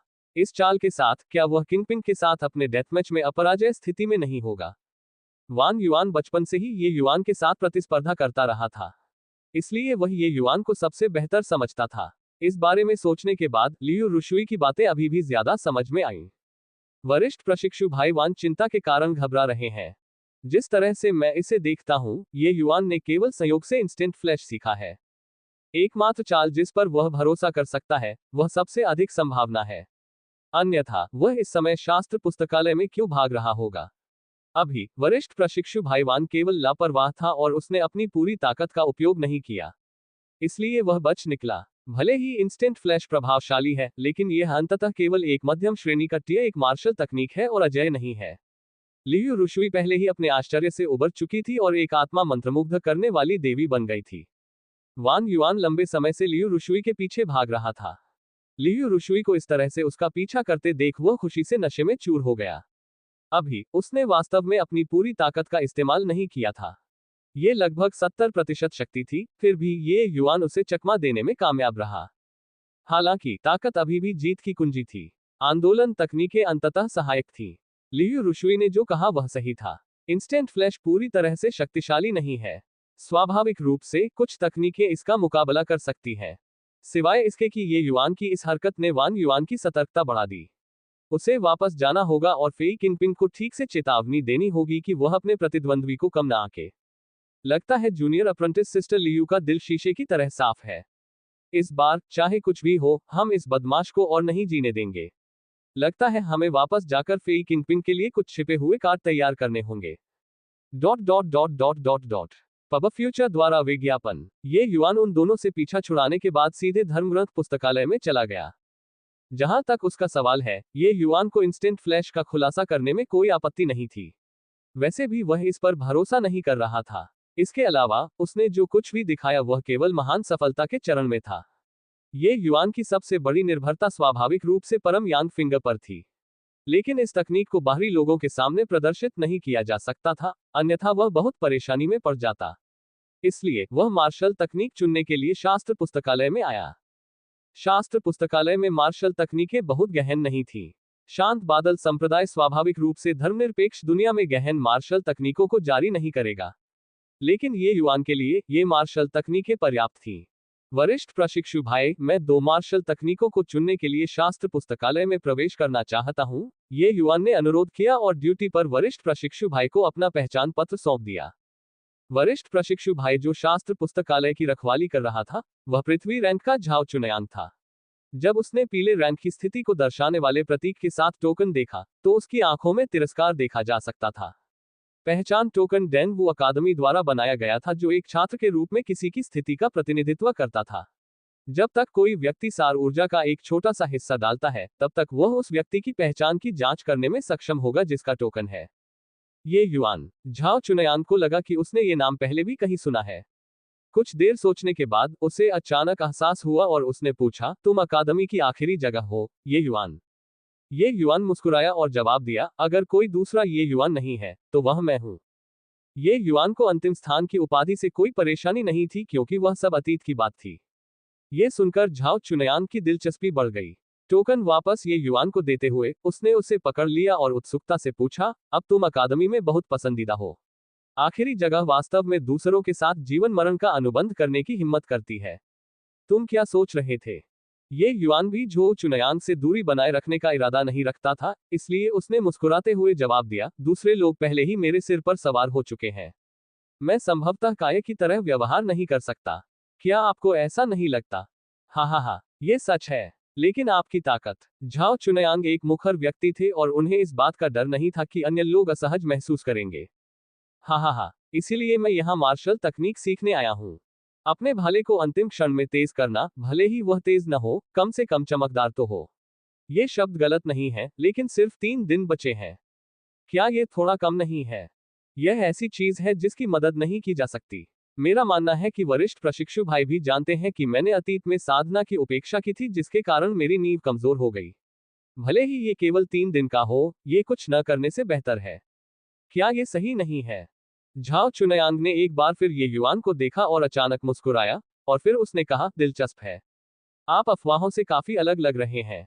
तो अंदर जाइए, आपके पास 2 घंटे हैं। बहुत धन्यवाद वरिष्ठ प्रशिक्षु भाई। झाओ चुनयांग ने ये युआन के कंधों को थपथपाया और मुस्कुराते हुए कहा, अच्छी तरह से चुने। जब समय आएगा तो मैं आपका उत्साहवर्धन करूंगा। पब फ्यूचर द्वारा विज्ञापन। संपर्क टॉस साइट मैप दान करें मेनू दिखाओ। उपन्यास ऑनलाइन पूरा पढ़े उपन्यास बिन। उपन्यास बेजोड़ औषधि देवता अध्याय 27 स्टैकिंग वेव्स लेड पाम।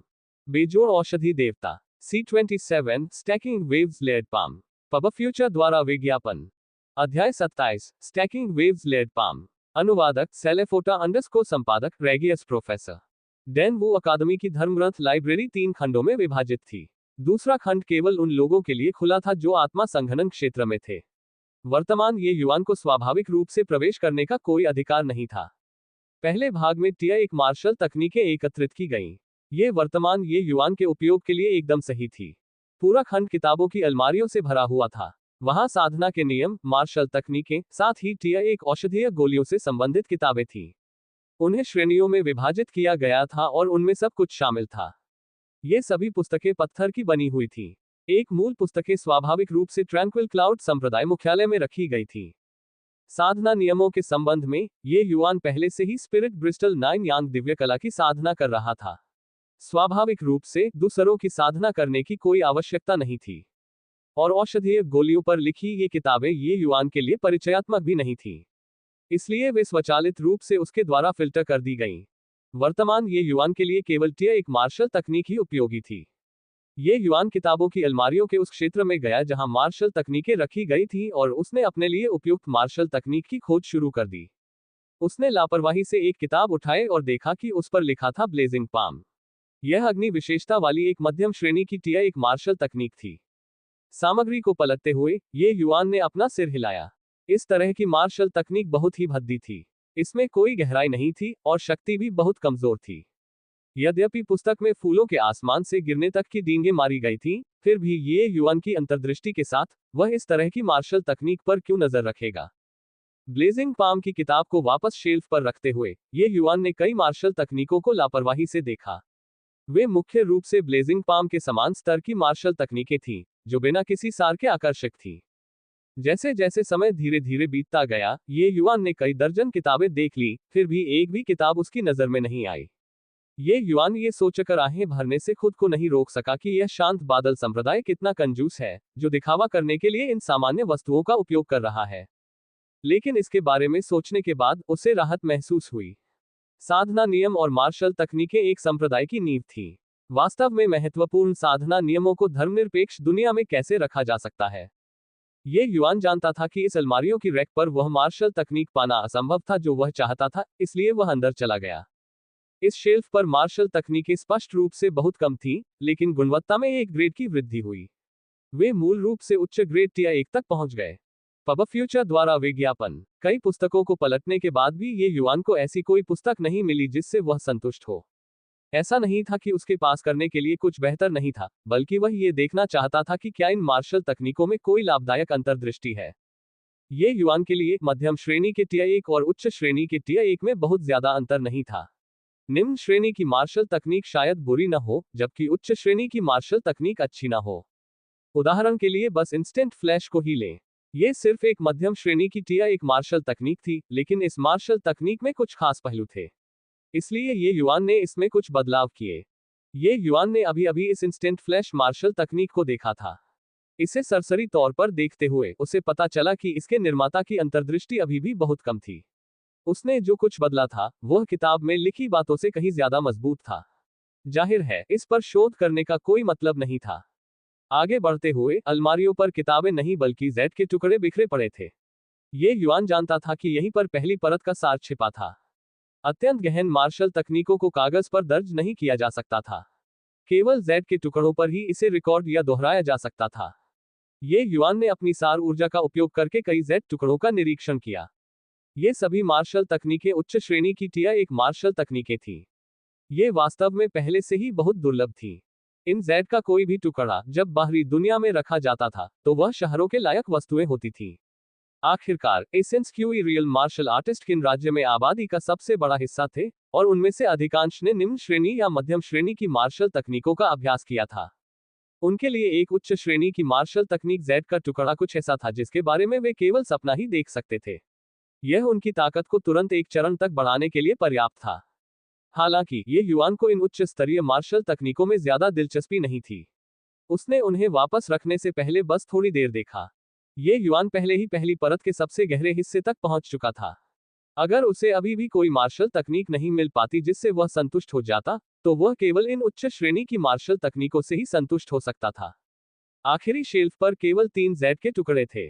स्पष्टतः ये तीनों जेड टुकड़े अन्य टुकड़ों के समान नहीं थे। ये युआन ने पहला जेड टुकड़ा उठाया, सार ऊर्जा को इंजेक्ट किया, और जेड टुकड़े के भीतर की जानकारी ये युआन के दिमाग में प्रतिबिंबित हुई। 1000 फीट की छलांग एक गतिविधि तकनीक।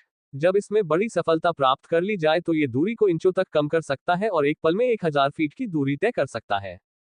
थोड़ा दिलचस्प है, ये युआन ने 1000 फीट की छलांग के विवरण का निरीक्षण किया।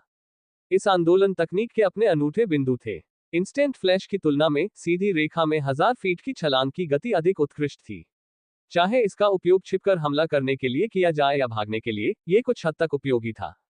यह आंदोलन तकनीक पहले से ही बेहतर ग्रेड टिया 1 तक पहुंच गई है। पब फ्यूचर द्वारा विज्ञापन 1000 फीट लीप जेड पीस को वापस शेल्फ पर रखते हुए ये युआन ने दूसरा जेड पीस उठाया। यह एक दुर्लभ रूप से देखी जाने वाली बिजली विशेषता वाली मार्शल तकनीक थी जिसे सीखना बेहद मुश्किल था। ग्रेड के हिसाब से ये 1000 फीट लीप के समान था। यद्यपि यह कठिन हो सकता था, लेकिन ये युआन की इसमें ज्यादा रुचि नहीं थी। उसने लापरवाही से तीसरा जेड टुकड़ा उठाया और उसकी जांच की। An stacking waves layered palm अपूर्ण मार्शल तकनीक, कम से कम टियर 3 और उससे ऊपर होने का अनुमान है। ये सिर्फ इतना है कि यह अपूर्ण है, जिसके कारण इसका वर्तमान ग्रेड उच्च ग्रेड टियर 1 श्रेणी में आ गया है। ये युआन जेड टुकड़े के परिचय से आकर्षित हुआ, लेकिन ऐसा इसलिए नहीं था क्योंकि इस मार्शल तकनीक का ग्रेड उच्च था। टियर 3 मार्शल तकनीकें ये युआन के लिए वास्तव में उच्च स्तरीय मार्शल तकनीकें नहीं थी।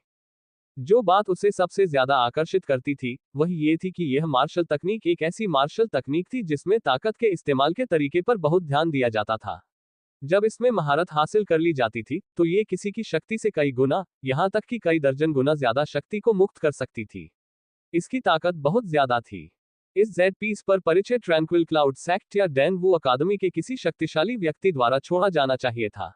यदि कोई इस तकनीक को इसकी सीमाओं तक निष्पादित कर सकता है तो युद्ध के दौरान रैंकों को कूदना बस चावल खाने और पानी पीने जैसा होगा। ये युआन ने प्रशंसा में आह भरी। स्वाभाविक रूप से ये युआन को भी पता था कि जैसे जैसे यह आगे बढ़ेगा, इस तरह की मार्शल तकनीक में सुधार करना कठिन होता जाएगा। इसकी कठिनाई कई गुना बढ़ जाएगी। सीधे शब्दों में कहें तो दुगुनी शक्ति छोड़ना आसान था, लेकिन कठिनाई 4 गुना बढ़ जाती। उसके बाद यह 8 गुना, 16 गुना और यहां तक कि 32 गुना हो जाती। जितना आगे बढ़ा यह उतना ही भयानक होता गया। स्वाभाविक रूप से कठिनाई भी लगातार बढ़ती जाती। फिर भी यह एक अद्भुत मार्शल तकनीक थी, लेकिन दुख की बात है कि यह बहुत अधूरी थी। एन आपने यह मार्शल तकनीक चुनी। ये युआन द्वारा चुनी गई मार्शल तकनीक को देखकर झाओ चुनयांग बहुत आश्चर्यचकित हुआ। ये सही है। ये युआन को पहले से पता था कि झाओ चुनयांग को झटका लगेगा। लेकिन यह मार्शल तकनीक शक्तिशाली हो सकती है, लेकिन यह अधूरी है। झाओ चुनयांग ने ये युआन को मनाने की कोशिश की। मुझे पता है, लेकिन यह मार्शल तकनीक बहुत प्रभावशाली लगती है। मैं पहले इसे सहन करूंगा। हम भविष्य में इसके बारे में फिर से बात करेंगे। ये युवान मुस्कुराया और फिर उसे जवाब दिया, यह न केवल अधूरा है, बल्कि इसे सीखना भी बहुत कठिन है। आप सीनियर अप्रेंटिस भाई लॉन्ग टैंग को जानते हैं, है ना? उन्होंने भी एक बार इस तकनीक को सीखने की कोशिश की थी, लेकिन अंत में उन्होंने हार मान ली। ये तकनीक अद्भुत लगती है, लेकिन यह एक कठिन और निरर्थक श्रम है। 3 दिन। भले ही आप प्रतिभाशाली हो, आप सबसे अच्छी स्थिति में फर्स्ट लेयर वेव सीख सकते हैं। यह आपके प्रतिद्वंद्वी के खिलाफ ज्यादा काम नहीं आएगा, है ना? दरअसल झाओ चुनयान के शब्द पहले से ही बहुत निहित थे। उनके विचार में, भले ही ये युवान ने 1 महीने का समय बिताया हो, वह पहली परत की लहर सीखने में सक्षम नहीं हो सकता है। प्रथम परत तरंग की अवधारणा क्या थी? केवल 2 गुना शक्ति की वृद्धि से ये युवान और फेई किंगपिंग के बीच शक्ति के अंतर की भरपाई नहीं हो सकती थी। इसके बजाय अधिक व्यवहारिक मार्शल तकनीक सीखना बेहतर होगा। ये युवान का झाओ चुनयान के प्रति अच्छा प्रभाव था। कम से कम वह खुद को दूसरों की तरह मजाक के तौर पर नहीं देखता था। इसलिए वह मुस्कुराया और फिर बोला, वरिष्ठ प्रशिक्षु भाई, आपकी चिंता के लिए बहुत बहुत धन्यवाद। लेकिन मेरी अपनी योजनाएं हैं। जहां तक 3 दिन बाद होने वाले मौत के मैच की बात है, मुझे लगता है कि मैं इसे संभाल सकता हूं। यह ठीक है। चूंकि तुम जिद कर रहे हो, इसलिए मैं तुम्हें अब और नहीं मनाऊंगा। अपनी तरफ से पूरी कोशिश करो। झाओ चुनयांग ने अपना सिर हिलाया और सिर्फ आहें भर सका। पब फ्यूचर द्वारा विज्ञापन। संपर्क टॉस साइट मैप दान करें, मेनू दिखाओ। उपन्यास ऑनलाइन पूरा पढ़े। उपन्यास बिन। उपन्यास बेजोड़ औषधि देवता अध्याय 28। प्रत्येक युद्ध की तैयारी कर रहा है। बेजोड़ औषधि देवता C28 प्रत्येक युद्ध की तैयारी कर रहा है। पब फ्यूचर द्वारा विज्ञापन अध्याय 28। प्रत्येक युद्ध की तैयारी कर रहा है। अनुवादक सेलेफोटा अंडरस्कोर संपादक रेगियस प्रोफेसर। दान वू अकादमी में एक छिपे हुए स्थान पर 2 व्यक्ति धीमी आवाज में चर्चा कर रहे थे। किंगपिंग, ये युवान के साथ अपने मौत के मुकाबले के बारे में तुम क्या सोचते हो? इसमें सोचने की क्या बात है? बस उसे मार डालो। इस बदमाश की जिंदगी वाकई बहुत मुश्किल है। पिछली बार जब उसे वापस भेजा गया था, तब भी उसकी सांस नहीं चल रही थी। किसने सोचा था कि कुछ दिनों के बाद वह जिंदा हो जाएगा और ठीक हो जाएगा? इस बार मैं उसे कोई मौका नहीं दूंगा। फेई किंगपिंग के शब्द तिरस्कार से भरे थे, मानो वे ये युवान के प्रति तिरस्कार से भरे हो। ये युवान और वान युवान एक दूसरे के साथ प्रतिस्पर्धा करते हुए बड़े हुए थे, इसलिए बाद वाला स्वाभाविक रूप से ये युवान के स्वभाव के साथ साथ उसकी ताकत के बारे में भी बहुत स्पष्ट था। इसलिए उससे मौत के मुकाबले में ये युवान को मारने में कोई परेशानी महसूस नहीं हुई। वान युआन के प्रश्न के संबंध में फेई किंगपिंग को लगा कि यह बहुत ही असामान्य था, इसलिए वह खुद को रोक नहीं सका और पूछा, युवा मास्टर वान, आपके शब्दों को सुनकर आप यह नहीं सोच रहे होंगे कि मैं इस लड़ाई के दौरान उससे हार जाऊंगा, है ना? वान युआन ने भौहें सिकोड़ते हुए कहा, मैं यह नहीं कहूंगा कि वह हार गया है। मुझे बस लगता है कि इस बार ये युआन के वापस आने के बाद वो कुछ असामान्य है, जैसे पहले से कुछ अलग। मैं सोच रहा था कि यह क्या है। बेशक वह अलग है, लेकिन क्या ये सिर्फ 2 छोटे दायरे से ऊपर उठना नहीं है? हालांकि जिस तरह से मैं इसे देखता हूं, वह शायद अपने जीवन के बाकी हिस्सों के लिए इसी तरह रहेगा। हा। यद्यपि फेई किंगपिंग वान युआन से 2 साल बड़े थे, फिर भी उन्होंने हमेशा वान युआन को अपना बॉस माना। फी किंगपिंग को ये युआन को इस तरह से नीचा देखते हुए देखकर वान युआन को लगा कि यह बहुत अनुचित है और वह उसे डांटना चाहता था। फिर भी उसे ये भी लगा कि फी किंगपिंग की राय सही थी। वह जोकर जो सड़ी मिट्टी के समान था, जो दीवार भी नहीं संभाल सकता था, क्या वह स्वर्ग को भी उलट सकता था? यद्यपि फेई किंगपिंग कोई असाधारण प्रतिभा नहीं थे, लेकिन वे चौथे स्तर के सार्क्यूई क्षेत्र के एक अनुभवी मार्शल कलाकार थे, जो 5वें स्तर के सार्क्यूई क्षेत्र से केवल 1 कदम दूर थे। चौथे स्तर का सार्क्यू क्षेत्र और तीसरे स्तर का सार्क्यू क्षेत्र एक ही स्तर पर नहीं थे। इस प्रकार फेई किंगपिंग के पास ये युआन को नीची नजर से देखने का एक अच्छा कारण था। इस छोटे से कदम को पार करना इतना आसान नहीं था। डैन वू अकादमी अभिजात वर्ग के लिए एक अकादमी थी। व्यवहारिक रूप से यहाँ कोई भी व्यक्ति, जब बाहरी दुनिया में होता था, युद्ध के दौरान रैंक बदल सकता था। जिन संसाधनों का उन्होंने आनंद लिया, युद्ध कौशल और तकनीकें जो उन्होंने सीखी, तथा निपुण शिक्षकों से जो मार्गदर्शन प्राप्त किया, ये सब ऐसी चीजें नहीं थी जिनकी तुलना बाहरी दुनिया के लोग कर सकें। हालांकि डैन वू अकादमी में युद्ध के दौरान रैंक बदलना एक चुनौतीपूर्ण काम था, जब तक कि किसी के पास असाधारण प्रतिभा न हो। पब फ्यूचर द्वारा विज्ञापन। यदि लोंग तांग या फेंग झिरुओ केवल तीसरे स्तर के सार्क्यू क्षेत्र में थे, तो वान युआन को इसमें कोई संदेह नहीं था कि वे फी किंगपिंग को हराने के लिए रैंक में आगे बढ़ सकते हैं। लेकिन अगर यह ये युआन होता, तो भले ही वह वान युआन को पीट पीट कर मार डालता, वह इस पर विश्वास नहीं करता। क्योंकि वह ये युआन को बहुत अच्छी तरह से समझता था। एक पल की खामोशी के बाद वान युआन ने फिर भी अपना सिर हिलाया और कहा, किंगपिन, इस बार मौत का मुकाबला तुम ही जीत सकते हो। हार बर्दाश्त नहीं की जाएगी। भले ही ये युआन केवल एक चूहा हो, तुम्हें उसे हराने के लिए पूरी ताकत लगानी होगी। ध्यान रखना कि तुम्हें उसे हल्के में नहीं लेना चाहिए, समझे? अपने शब्दों के प्रति फेई किंगपिन के लापरवाह रवैये को देखते हुए वान युआन आखिरकार क्रोधित हो गया। अगर तुम्हारा रवैया अभी भी ऐसा ही है तो मैं तुम्हें सबसे पहले बाहर कर दूंगा।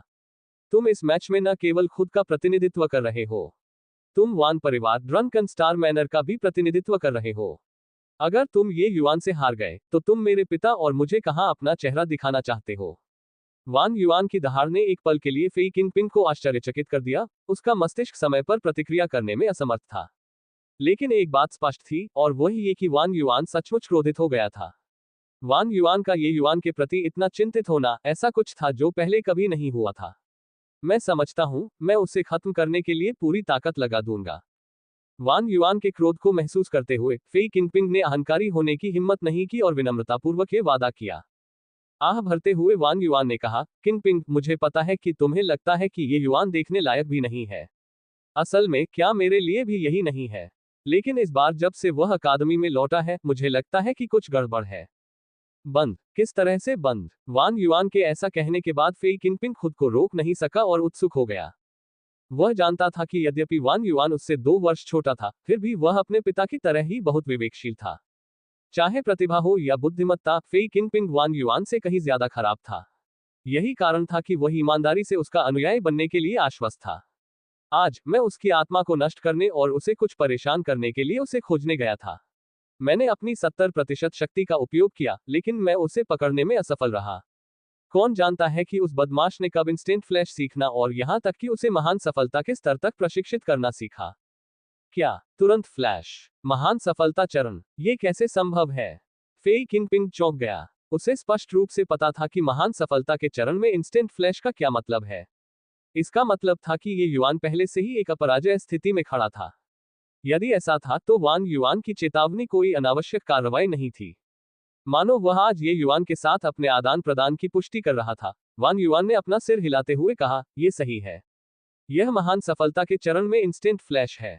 क्या ये बहुत बेशर्मी नहीं है? वह इतना बढ़िया फुटवर्क कैसे सीख सकता है? क्या ये संयोग हो सकता है? फेई किंगपिन अचानक से अस्पष्ट रूप से बड़बड़ाने लगा। वान युआन ने गहरी आवाज में कहा, अचानक हुआ। तुम किस्मत से बड़ी सफलता के चरण में इंस्टेंट फ्लैश को क्रियान्वित करने की कोशिश क्यों नहीं करते ताकि मैं देख सकूं? पब फ्यूचर द्वारा विज्ञापन उद्धरण चिन्ह उद्धरण चिन्ह। वास्तव में उसने राजधानी वापस आने के दौरान बहुत सारी परेशानियां खड़ी की। वह शराबी स्टार मैनर में भी हंगामा करने गया और पिता उसका कुछ नहीं कर पाए। इस बार वापस आते समय पिता ने मोशा हत्यारे का इंतजाम किया। फिर भी नतीजा ये हुआ कि ये युआन वास्तव में सुरक्षित रूप से अकादमी पहुंच गया। इसलिए मुझे लगता है कि वापस आने के बाद ये युआन में कुछ अजीब बात है। तो फिर मुझे क्या करना चाहिए? इस बिंदु पर फेई किंगपिन पूरी तरह से घबरा गया। उसके कंधों को थपथपाते हुए वान युआन ने धीरे से कहा, आराम करो। भले ही वह थोड़ा असामान्य हो, लेकिन तुम दोनों के बीच ताकत का अंतर पूरा नहीं किया जा सकता। हालांकि तुम इन 3 दिनों के दौरान अपनी चौकसी कम नहीं कर सकते। तुम्हें अपने पास मौजूद हर समय का पूरा उपयोग करना होगा।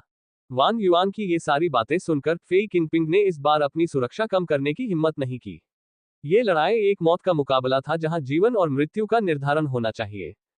फेई किंगपिन अपने जीवन को मजाक में नहीं लेना चाहता था। युवा मास्टर वान, बस मुझे बताइए कि मुझे क्या करना है। मैं आपकी बात अवश्य सुनूंगा। यह देखकर कि वह वास्तव में चीजों को कितनी गंभीरता से लेता है, वान युआन ने औषधीय गोलियों की एक बोतल निकाली और उसे फेई किंगपिन के सामने रख दिया। उसने कहा, यह एसेंस गैदरिंग पिल्स है जिसे मेरे पिता ने परिष्कृत किया था। इसकी प्रभावशीलता एसेंस क्यूई पिल्स से 50% अधिक है। इन 3 दिनों में आप अपनी ताकत बढ़ाने के लिए इन गोलियों का उपयोग करेंगे। आपको निश्चित रूप से 5वें स्तर के एसेंस क्यूई दायरे में प्रवेश करना होगा। फेई किंगपिन की आंखें चमक उठी। अगर वह 5वें स्तर के सार क्यू दायरे में प्रवेश कर सकता है, तो उसकी जीत की संभावनाएं काफी बढ़ जाएंगी। जैसा कि वान युआन ने कहा, ताकत में अंतर कुछ ऐसा नहीं था जिसे आसानी से तोड़ा जा सके। 5वें स्तर के सार क्यू दायरे के मार्शल कलाकार बनाम तीसरे स्तर के सार क्यू दायरे के मार्शल कलाकार, उसके पास वास्तव में हारने का कोई कारण नहीं था।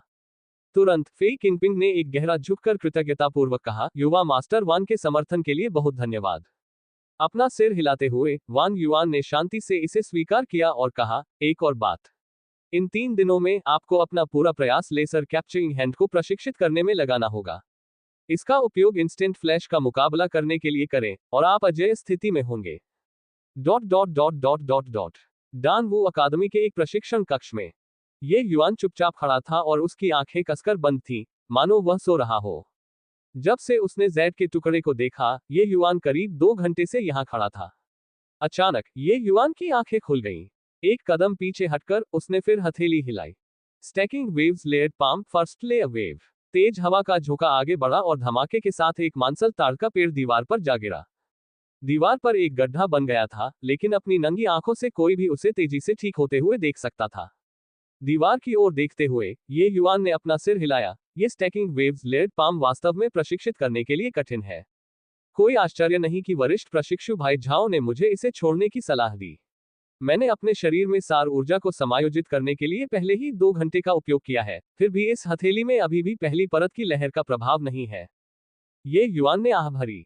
अगर झाओ चुनयांग ने ये देखा तो निश्चित रूप से उसके होश उड़ जाएंगे, और फिर उसने ये युआन को कृतघ्न कहकर डांटा। ये जानना जरूरी है कि जब लोंग टैन अपनी मार्शल तकनीक का प्रशिक्षण ले रहा था, तो फर्स्ट लेयर वेव में 1 महीने के बाद ही महारत हासिल हुई थी। हालांकि ये युआन ने अभी तक इसमें महारत हासिल नहीं की थी, लेकिन वह पहले लेयर वेव में महारत हासिल करने से बहुत दूर नहीं था। इसके अलावा उसने केवल 2 घंटे का इस्तेमाल किया। एक बार फिर ये युआन निराश नहीं हुआ। बताई गई मूल विधि का पालन करते हुए उसने एक बार फिर अपने शरीर के भीतर सार ऊर्जा का संचार करना शुरू कर दिया। पब फ्यूचर द्वारा विज्ञापन संपर्क टॉस साइट मैप दान करें मेनू दिखाओ। उपन्यास ऑनलाइन पूरा पढ़े। उपन्यास बिन उपन्यास बेजोड़ औषधि देवता अध्याय 29 दांव। बेजोड़ औषधि देवता दांव। पब फ्यूचर द्वारा विज्ञापन अध्याय 29 दांव। अनुवादक सेलेफोटा अंडरस्कोर संपादक regius professor. Stacking waves layered palm वास्तव में एक मार्शल तकनीक थी जो मानव शरीर के भीतर सार ऊर्जा और स्वर्ग और पृथ्वी सार ऊर्जा के बीच प्रतिध्वनि पैदा करती है और दुश्मनों को नुकसान पहुंचाने के लिए इसे बढ़ाती है। ठीक उसी तरह जैसे पानी में पत्थर फेंकने से लहरें बाहर की ओर फैलती हैं। इसका वर्णन करना आसान लग रहा था, लेकिन वास्तव में इसे पूरा करना स्वर्ग तक पहुंचने जितना कठिन था। स्वर्ग और पृथ्वी सार ऊर्जा एक अस्पष्ट और अलौकिक अस्तित्व था। प्रतिध्वनि पैदा करने के लिए स्वर्ग और पृथ्वी सार ऊर्जा के प्रति अविश्वसनीय रूप से गहन समझ होना आवश्यक था। मार्शल कलाकारों के लिए सार ऊर्जा की खेती करना सहज था। किसी को बस अपने मार्शल कौशल के अनुसार सार ऊर्जा इकट्ठा करने की जरूरत होती थी। ये केवल ये जानने का मामला था कि कुछ कैसे किया जाए, लेकिन यह नहीं समझना था कि ऐसा क्यों किया जाए। यद्यपि प्रत्येक मार्शल कलाकार सार ऊर्जा की साधना करता था, लेकिन संभवतः कोई भी यह नहीं बता पाता था कि वास्तव में सार ऊर्जा क्या थी। जैसे जैसे साधना क्षेत्र बढ़ता गया, मार्शल कलाकारों को सार ऊर्जा के प्रति गहरी समझ प्राप्त होती गई। जब सार ऊर्जा के बारे में पूरी तरह से अनभिज्ञता हो, तो स्टैकिंग वेव्स लेयर्ड पाम में महारत हासिल करने के लिए धीरे धीरे उस तरह की प्रतिध्वनि को समझने के लिए केवल बिना रुके प्रशिक्षण से गुजरना ही काफी था। यही कारण था कि इस हथेली तकनीक को सीखना इतना कठिन था। ये युआन के पास अपने पिछले जीवन में एक बहुत ही उच्च साधना क्षेत्र था। इसके अलावा उसे कीमिया दाव में भी बहुत बड़ी उपलब्धियां प्राप्त थीं। इसलिए उसके लिए ये तकनीक सीखना बहुत आसान था। धीरे धीरे अपनी दाहिनी हथेली को ऊपर उठाते हुए एक हल्की पीली चमक ये युआन की हथेली पर संघनित होने लगी, जिससे एक छोटा भावर बन गया। हथेली पर प्रहार करने पर वो हल्की पीली रोशनी पानी की लहरों की तरह फैल गई। पिंग। दीवार बुरी तरह धंस गई और गड्ढा पहले से भी अधिक गहरा हो गया। स्टैकिंग लहरें स्तरित हथेली। ये युआन अपनी दूसरी हथेली पर वार करके इसे अंजाम देने में कामयाब रहा। ठीक है, ये भावना ठीक है, लेकिन यह अभी भी स्थिर नहीं है। इसके अलावा निष्पादन समय बहुत लंबा है। लगता है मुझे अभी भी अधिक अभ्यास करने की आवश्यकता है, ये युआन ने खुद से कहा। पलक झपकते ही 3 दिन बीत गए। पब फ्यूचर द्वारा विज्ञापन।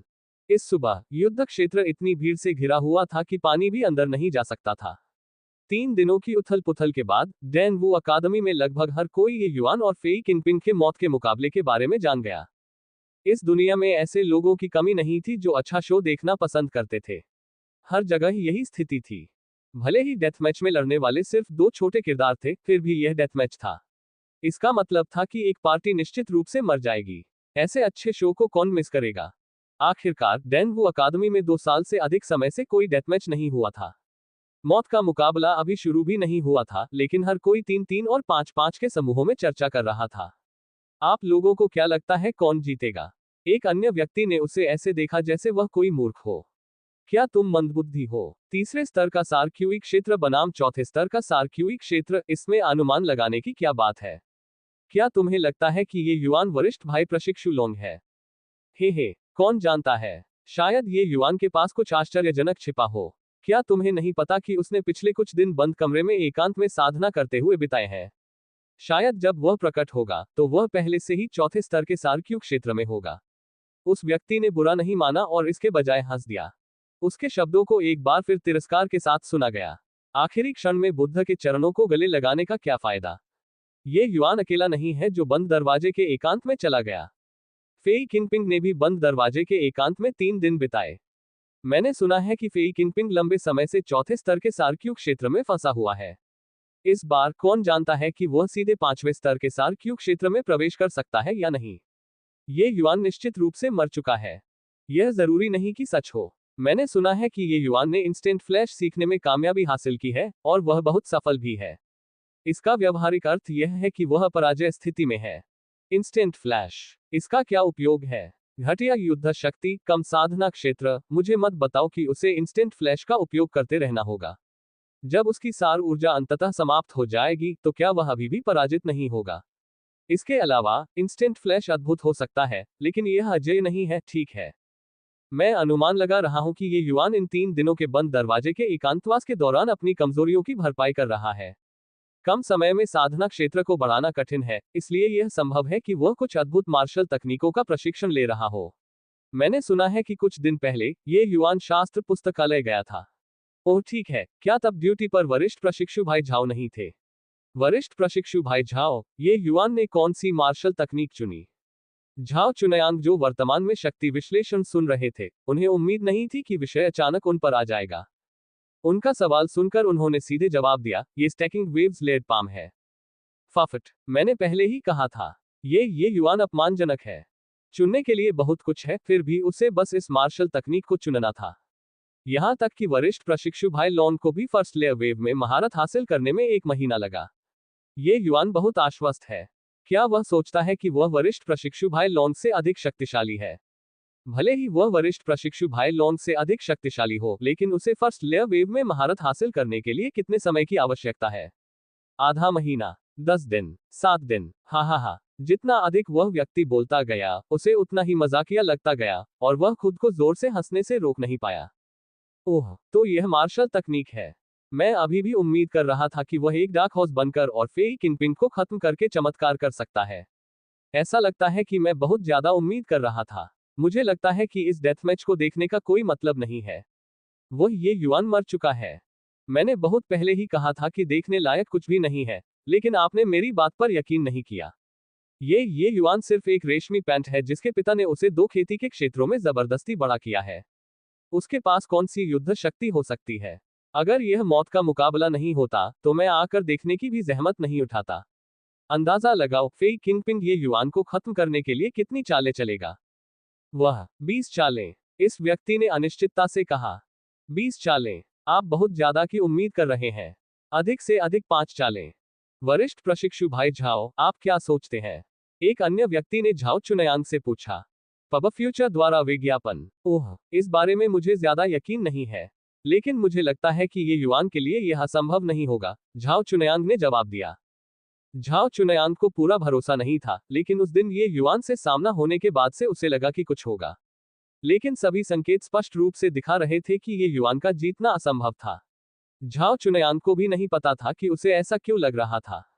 उस व्यक्ति को लगा कि उसने गलत सुना है और वह अपना मुंह खोलने ही वाला था कि पीछे से एक और आवाज सुनाई दी। 10 चालें। जूनियर प्रशिक्षु भाई, ये जीतता है। उस आवाज ने छिपने का कोई प्रयास नहीं किया और आसपास के कई लोगों ने उसे सुना। बुदबुदाना। वह आवाज एक बम की तरह थी जो अभी फटा था, और सभी लोग उस दिशा में देखने लगे। इससे पहले सभी की राय एक तरफा थी, ये सोचकर कि ये युआन का जीतना असंभव है। जो 2 लोग भविष्यवाणी कर रहे थे कि हारने से पहले ये युआन कितनी चालों तक टिकेगा, वे अल्पमत में नहीं थे। इसलिए ये कहा जा सकता है कि यह आवाज बहुत अलग थी, जिसके परिणामस्वरूप अन्य सभी चर्चाएं बंद हो गईं। तांग यू, क्या तुम ठीक हो? किसी ने पहचान लिया कि वह कौन था? ये वास्तव में तांग यू ही था जो ये युआन के साथ डेनवू अकादमी लौटा था। उसके बगल में एक युवा महिला भी थी, जिसका नाम लू एर था। ये सही है, तांग यू। मैंने सुना है कि तुम हाल ही में उस मूर्ख के बहुत करीब से चल रहे हो। क्या इसलिए तुम भी मंदबुद्धि हो गए? हा हा हा। तांग यू और ये युआन के एक साथ लौटने की बात जाहिर तौर पर दूसरों से छिपी नहीं रह सकी। पिछले कुछ दिनों में यह बात उजागर हो गई। तांग यू ने भावशून्यता से सभी पर नजर डाली और एक ठंडी मुस्कान दी। फिर उसने कहा, 100 एसेंस क्यू गोलियां। कौन मेरे साथ शर्त लगाने की हिम्मत करता है? तांग यू के शब्दों ने एक बार फिर सभी को चुप करा दिया, लेकिन उनके हाव भाव और भी अधिक ऐसे थे जैसे वे किसी मूर्ख को देख रहे हो। तांग यू, क्या तुम सचमुच मूर्ख हो गए हो? बहुत हो गई बकवास। अगर मैं हार गया तो मैं आप में से हर एक को 100 एसेंस क्यूई गोलियां दूंगा। लेकिन अगर मैं जीत गया तो आप में से हर एक मुझे 100 एसेंस क्यूई गोलियां देगा। अगर तुम्हारी हिम्मत नहीं है तो चुप रहो। इस समय तांग यू की दबंग हवा बाहर निकल गई। जैसी कि उम्मीद थी, जैसे ही उन्होंने ये कहा, अधिकतर लोग तुरंत चुप हो गए। 100 एसेंस क्यूई गोलियां कोई छोटी मात्रा नहीं थी। ये व्यावहारिक रूप से 3 महीनों के लिए उनके उपयोग की मात्रा थी। हालांकि बहुत से लोग थे जिन्हें इससे कोई आपत्ति नहीं थी, फिर भी यह संख्या इतनी बड़ी थी कि अधिकांश लोगों को कई महीनों तक दर्द महसूस होता रहा। तो फिर शर्त लगा लेते हैं। तुमसे कौन डरता है? लेकिन यहाँ कम से कम कई 100 लोग हैं। अगर तुम हार गए तो क्या तुम पैसे चुका पाओगे? इस समय जो लोग वान युआन के साथ अच्छे संबंध रखते थे, वे और नहीं देख सकते थे, और उनमें से एक तुरंत बाहर आया और तांग यू से भिड़ गया। तांग यू ने ठंडी हंसी हंसी और औषधीय गोलियों की एक बोतल निकाली। पारलौकिक श्रेणी सार क्यूई गोलियां, सीईई। ये सभी पारलौकिक श्रेणी सार क्यूई गोलियां हैं। वह व्यक्ति तब तक देखता रहा जब तक उसकी आंखें लगभग बाहर नहीं आ गईं। एक उत्कृष्ट श्रेणी की एसेंस क्यूई गोली का मूल्य 10 साधारण उच्च श्रेणी की एसेंस क्यूई गोलियों के बराबर हो सकता है। बंद कमरे में एकांतवास में जाने से पहले ये युआन ने इन सभी औषधीय गोलियों को परिष्कृत किया था। उसने इस दृश्य को पहले से ही देख लिया था, और इसलिए उसने इस मौके का उपयोग करके अप्रत्याशित लाभ कमाने का फैसला किया। मैं तुम्हारे साथ शर्त लगाऊंगा। दर्शक आवाज की ओर मुड़े और देखा कि वान युआन, लियू रुशुई और फेई किंगपिंग के साथ अंदर आ रहे हैं। पब फ्यूचर द्वारा विज्ञापन। संपर्क टॉस साइट में दान करें, मेनू दिखाओ। उपन्यास ऑनलाइन पूरा पढ़े। उपन्यास बिन। उपन्यास बेजोड़ औषधि देवता अध्याय 30। आपको 3 चालें चलने की अनुमति है। बेजोड़ औषधि देवता C30। आपको 3 चालें चलने की अनुमति है। पब फ्यूचर द्वारा विज्ञापन। अध्याय 30। आपको 3 चालें चलने की अनुमति है। अनुवादक सेलेफोटा अंडरस्कोर संपादक रेगियस प्रोफेसर। मैं तुम्हारे साथ शर्त लगाऊंगा। जिस क्षण वान युआन प्रकट हुआ, वह अपने साथ एक प्रभावशाली व्यक्तित्व लेकर आया, जिसने तांग यू को इस हद तक प्रभावित किया कि उसकी सांस फूलने लगी। ठीक है। तांग यू ने स्पष्ट उत्तर नहीं दिया और सीधे स्वीकार कर लिया। चूंकि हम दांव लगा रहे हैं, तो चलो थोड़ा बड़ा खेलते हैं। वान युआन तांग यू की ओर ठंडी मुस्कान के साथ देख रहा था, जिससे लोगों को लगा कि उसकी योजना सफल हो गई है। तुम कैसे खेलना चाहते हो? तांग यू ने दांत पीसते हुए पूछा। 1000 गोलियां। पारलौकिक ग्रेड एसेंस क्यू गोलियां। इसके बारे में क्या ख्याल है? क्या तुम खेलने की हिम्मत रखते हो? तांग यू के चेहरे के भाव देखकर उसे और भी संतुष्टि महसूस हुई। ऐसा लग रहा था कि तांग यू इस आकृति से डर गया था और उसने एक कठिन अभिव्यक्ति प्रकट की थी। यद्यपि ये युआन निराशाजनक है, उसके पिता ये हैंग एक कीमिया ग्रैंडमास्टर हैं, जिन्हें हर कोई देखता है। ऐसा नहीं हो सकता कि आप एसेंस क्यूई गोलियों का ये टुकड़ा भी नहीं निकाल सकते, है ना? तांग यू की अभिव्यक्ति देखकर वह खुद पर और भी अधिक प्रसन्न हो गया। ठीक है, तो 1000। क्या तुम्हें लगता है कि मैं तुमसे डरता हूं? तांग यू ने दांत पीसते हुए कहा। हा, तुम में हिम्मत है। अब सबने सुना। अगर समय आएगा और कोई अपनी बात से मुकर जाएगा, तो हर कोई ये हैंग को खोजने के लिए एक साथ सुगंधित दवा मंडप में जाएगा। वान युआन जोर से चिल्लाया। कई लोगों ने तांग यू की अभिव्यक्ति देखी और बिना किसी आधार के भी अधिक आत्मविश्वास महसूस किया। मैं भी शर्त लगाऊंगा। 100 उच्च श्रेणी सार क्यू गोलियां। मैं भी शर्त लगाऊंगा। मैं भी। ये हैंग का नाम सुनने के बाद सभी को अब ये चिंता नहीं रही कि ये युआन अपना कर्ज चुकाने से मना कर देगा। इसलिए वे सभी एक एक करके मौखिक रूप से शर्त पर सहमत हो गए। किसी को गवाह बनाकर दांव में भाग लेने वाले लोग एक के बाद एक कागज पर हस्ताक्षर करते थे और यह मामला तय माना जाता था। इन सभी लोगों के हस्ताक्षर देखकर तांग यू बहुत खुश हुई। लगता है जूनियर अप्रेंटिस भाई ये अभी भी सर्वश्रेष्ठ है। इन लोगों ने बस अपना पैसा खो दिया है। भविष्य में हमें एसेंस क्यूई गोलियों की कमी नहीं होगी, जितनी चाहें उतनी होंगी, तांग यू ने मन ही मन सोचा। दूसरों को शायद पता न हो, लेकिन तांग यू ने अपनी आंखों से देखा था कि कैसे ये युवान ने अपने तीसरे स्तर के सार्क्यू क्षेत्र की साधना का उपयोग करके सातवें स्तर के सार्क्यू क्षेत्र के हत्यारे को मार डाला। वह फेई किंगपिंग जैसे छोटे चरित्र से कैसे पराजित हो सकता था। हर किसी में दांव में भाग लेने की हिम्मत नहीं थी। कागज पर हस्ताक्षर करने वाले सभी लोगों की अंतिम गिनती 200 से अधिक लोगों की थी। दांव पर एसेंस क्यूई गोलियों की एक बड़ी मात्रा थी। यदि ये युवान वास्तव में हार गया तो ये सुगंधित औषधि मंडप के लिए एक बहुत बड़ा झटका होगा। लेकिन संभवतः उन्हें यह अवसर नहीं मिलेगा।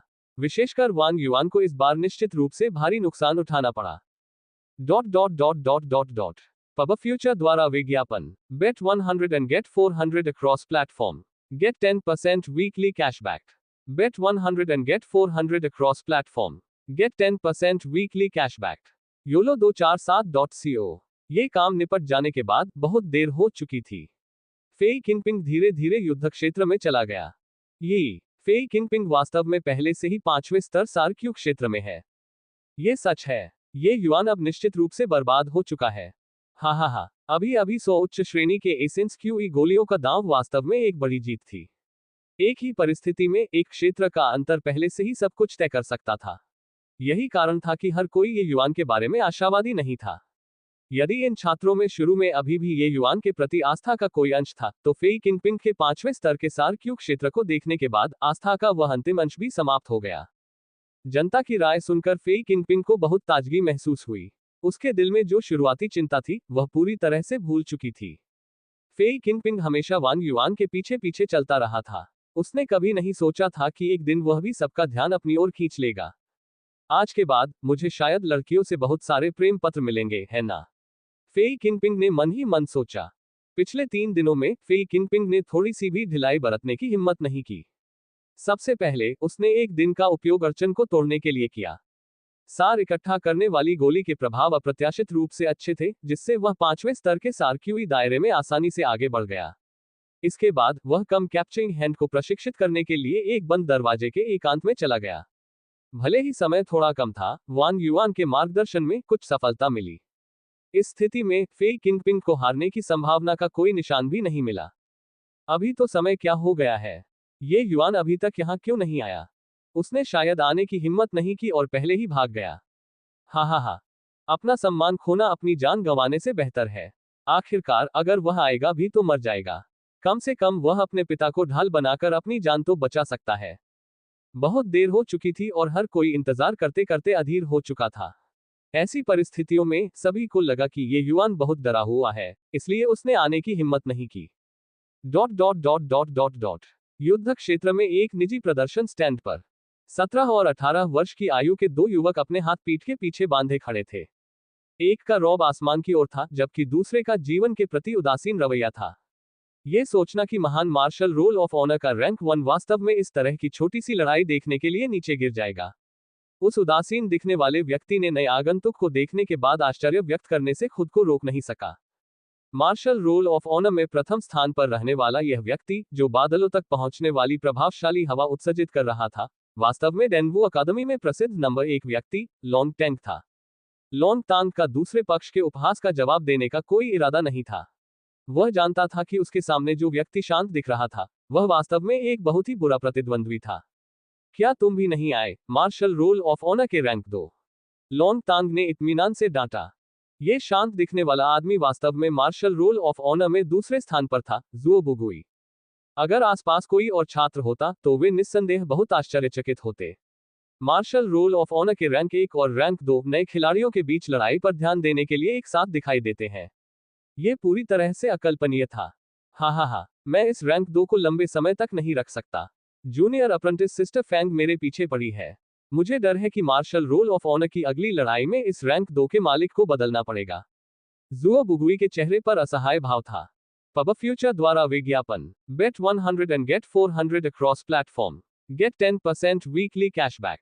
Bet 100 and get 400 across platform. Get 10% weekly cashback. YOLO247.co। Long Tang ने इस पर कोई टिप्पणी नहीं की। वह जानता था कि जुओ बुगुई की ताकत के आगे कोई भी उसे अपनी मर्जी से नहीं कुचल सकता। यहां तक कि उसे भी उसका सामना करते समय सावधान रहना होगा। हम सिर्फ दो ही नहीं हैं। सु यीशान, जू किन फेंग, वे लोग भी आए थे। सामने ग्रैंड स्टैंड को देखो। आखिरकार डेथमैच हुए 2 साल हो गए हैं। भले ही सिर्फ 2 नए खिलाड़ी हों, लेकिन सभी को आकर्षित करना कोई अजीब बात नहीं है ना? पीछे मुड़कर देखें तो क्या हम भी उस समय नए खिलाड़ी नहीं थे? लॉन्ग टैंग ने हल्के से कहा।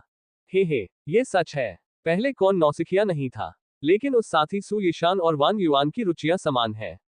क्या वह यहाँ मजाक देखने आया है? आखिरकार सु परिवार और सुगंधित दवा मंडप एक साथ नहीं रहते। उसके व्यक्तित्व के साथ ये हैंग के बेटे को मरते हुए देखना निश्चित रूप से उसे दूसरों के दुर्भाग्य से खुशी देगा। जुओ बुगुई राजधानी के भीतर व्यवस्था के बारे में बहुत स्पष्ट लग रहा था।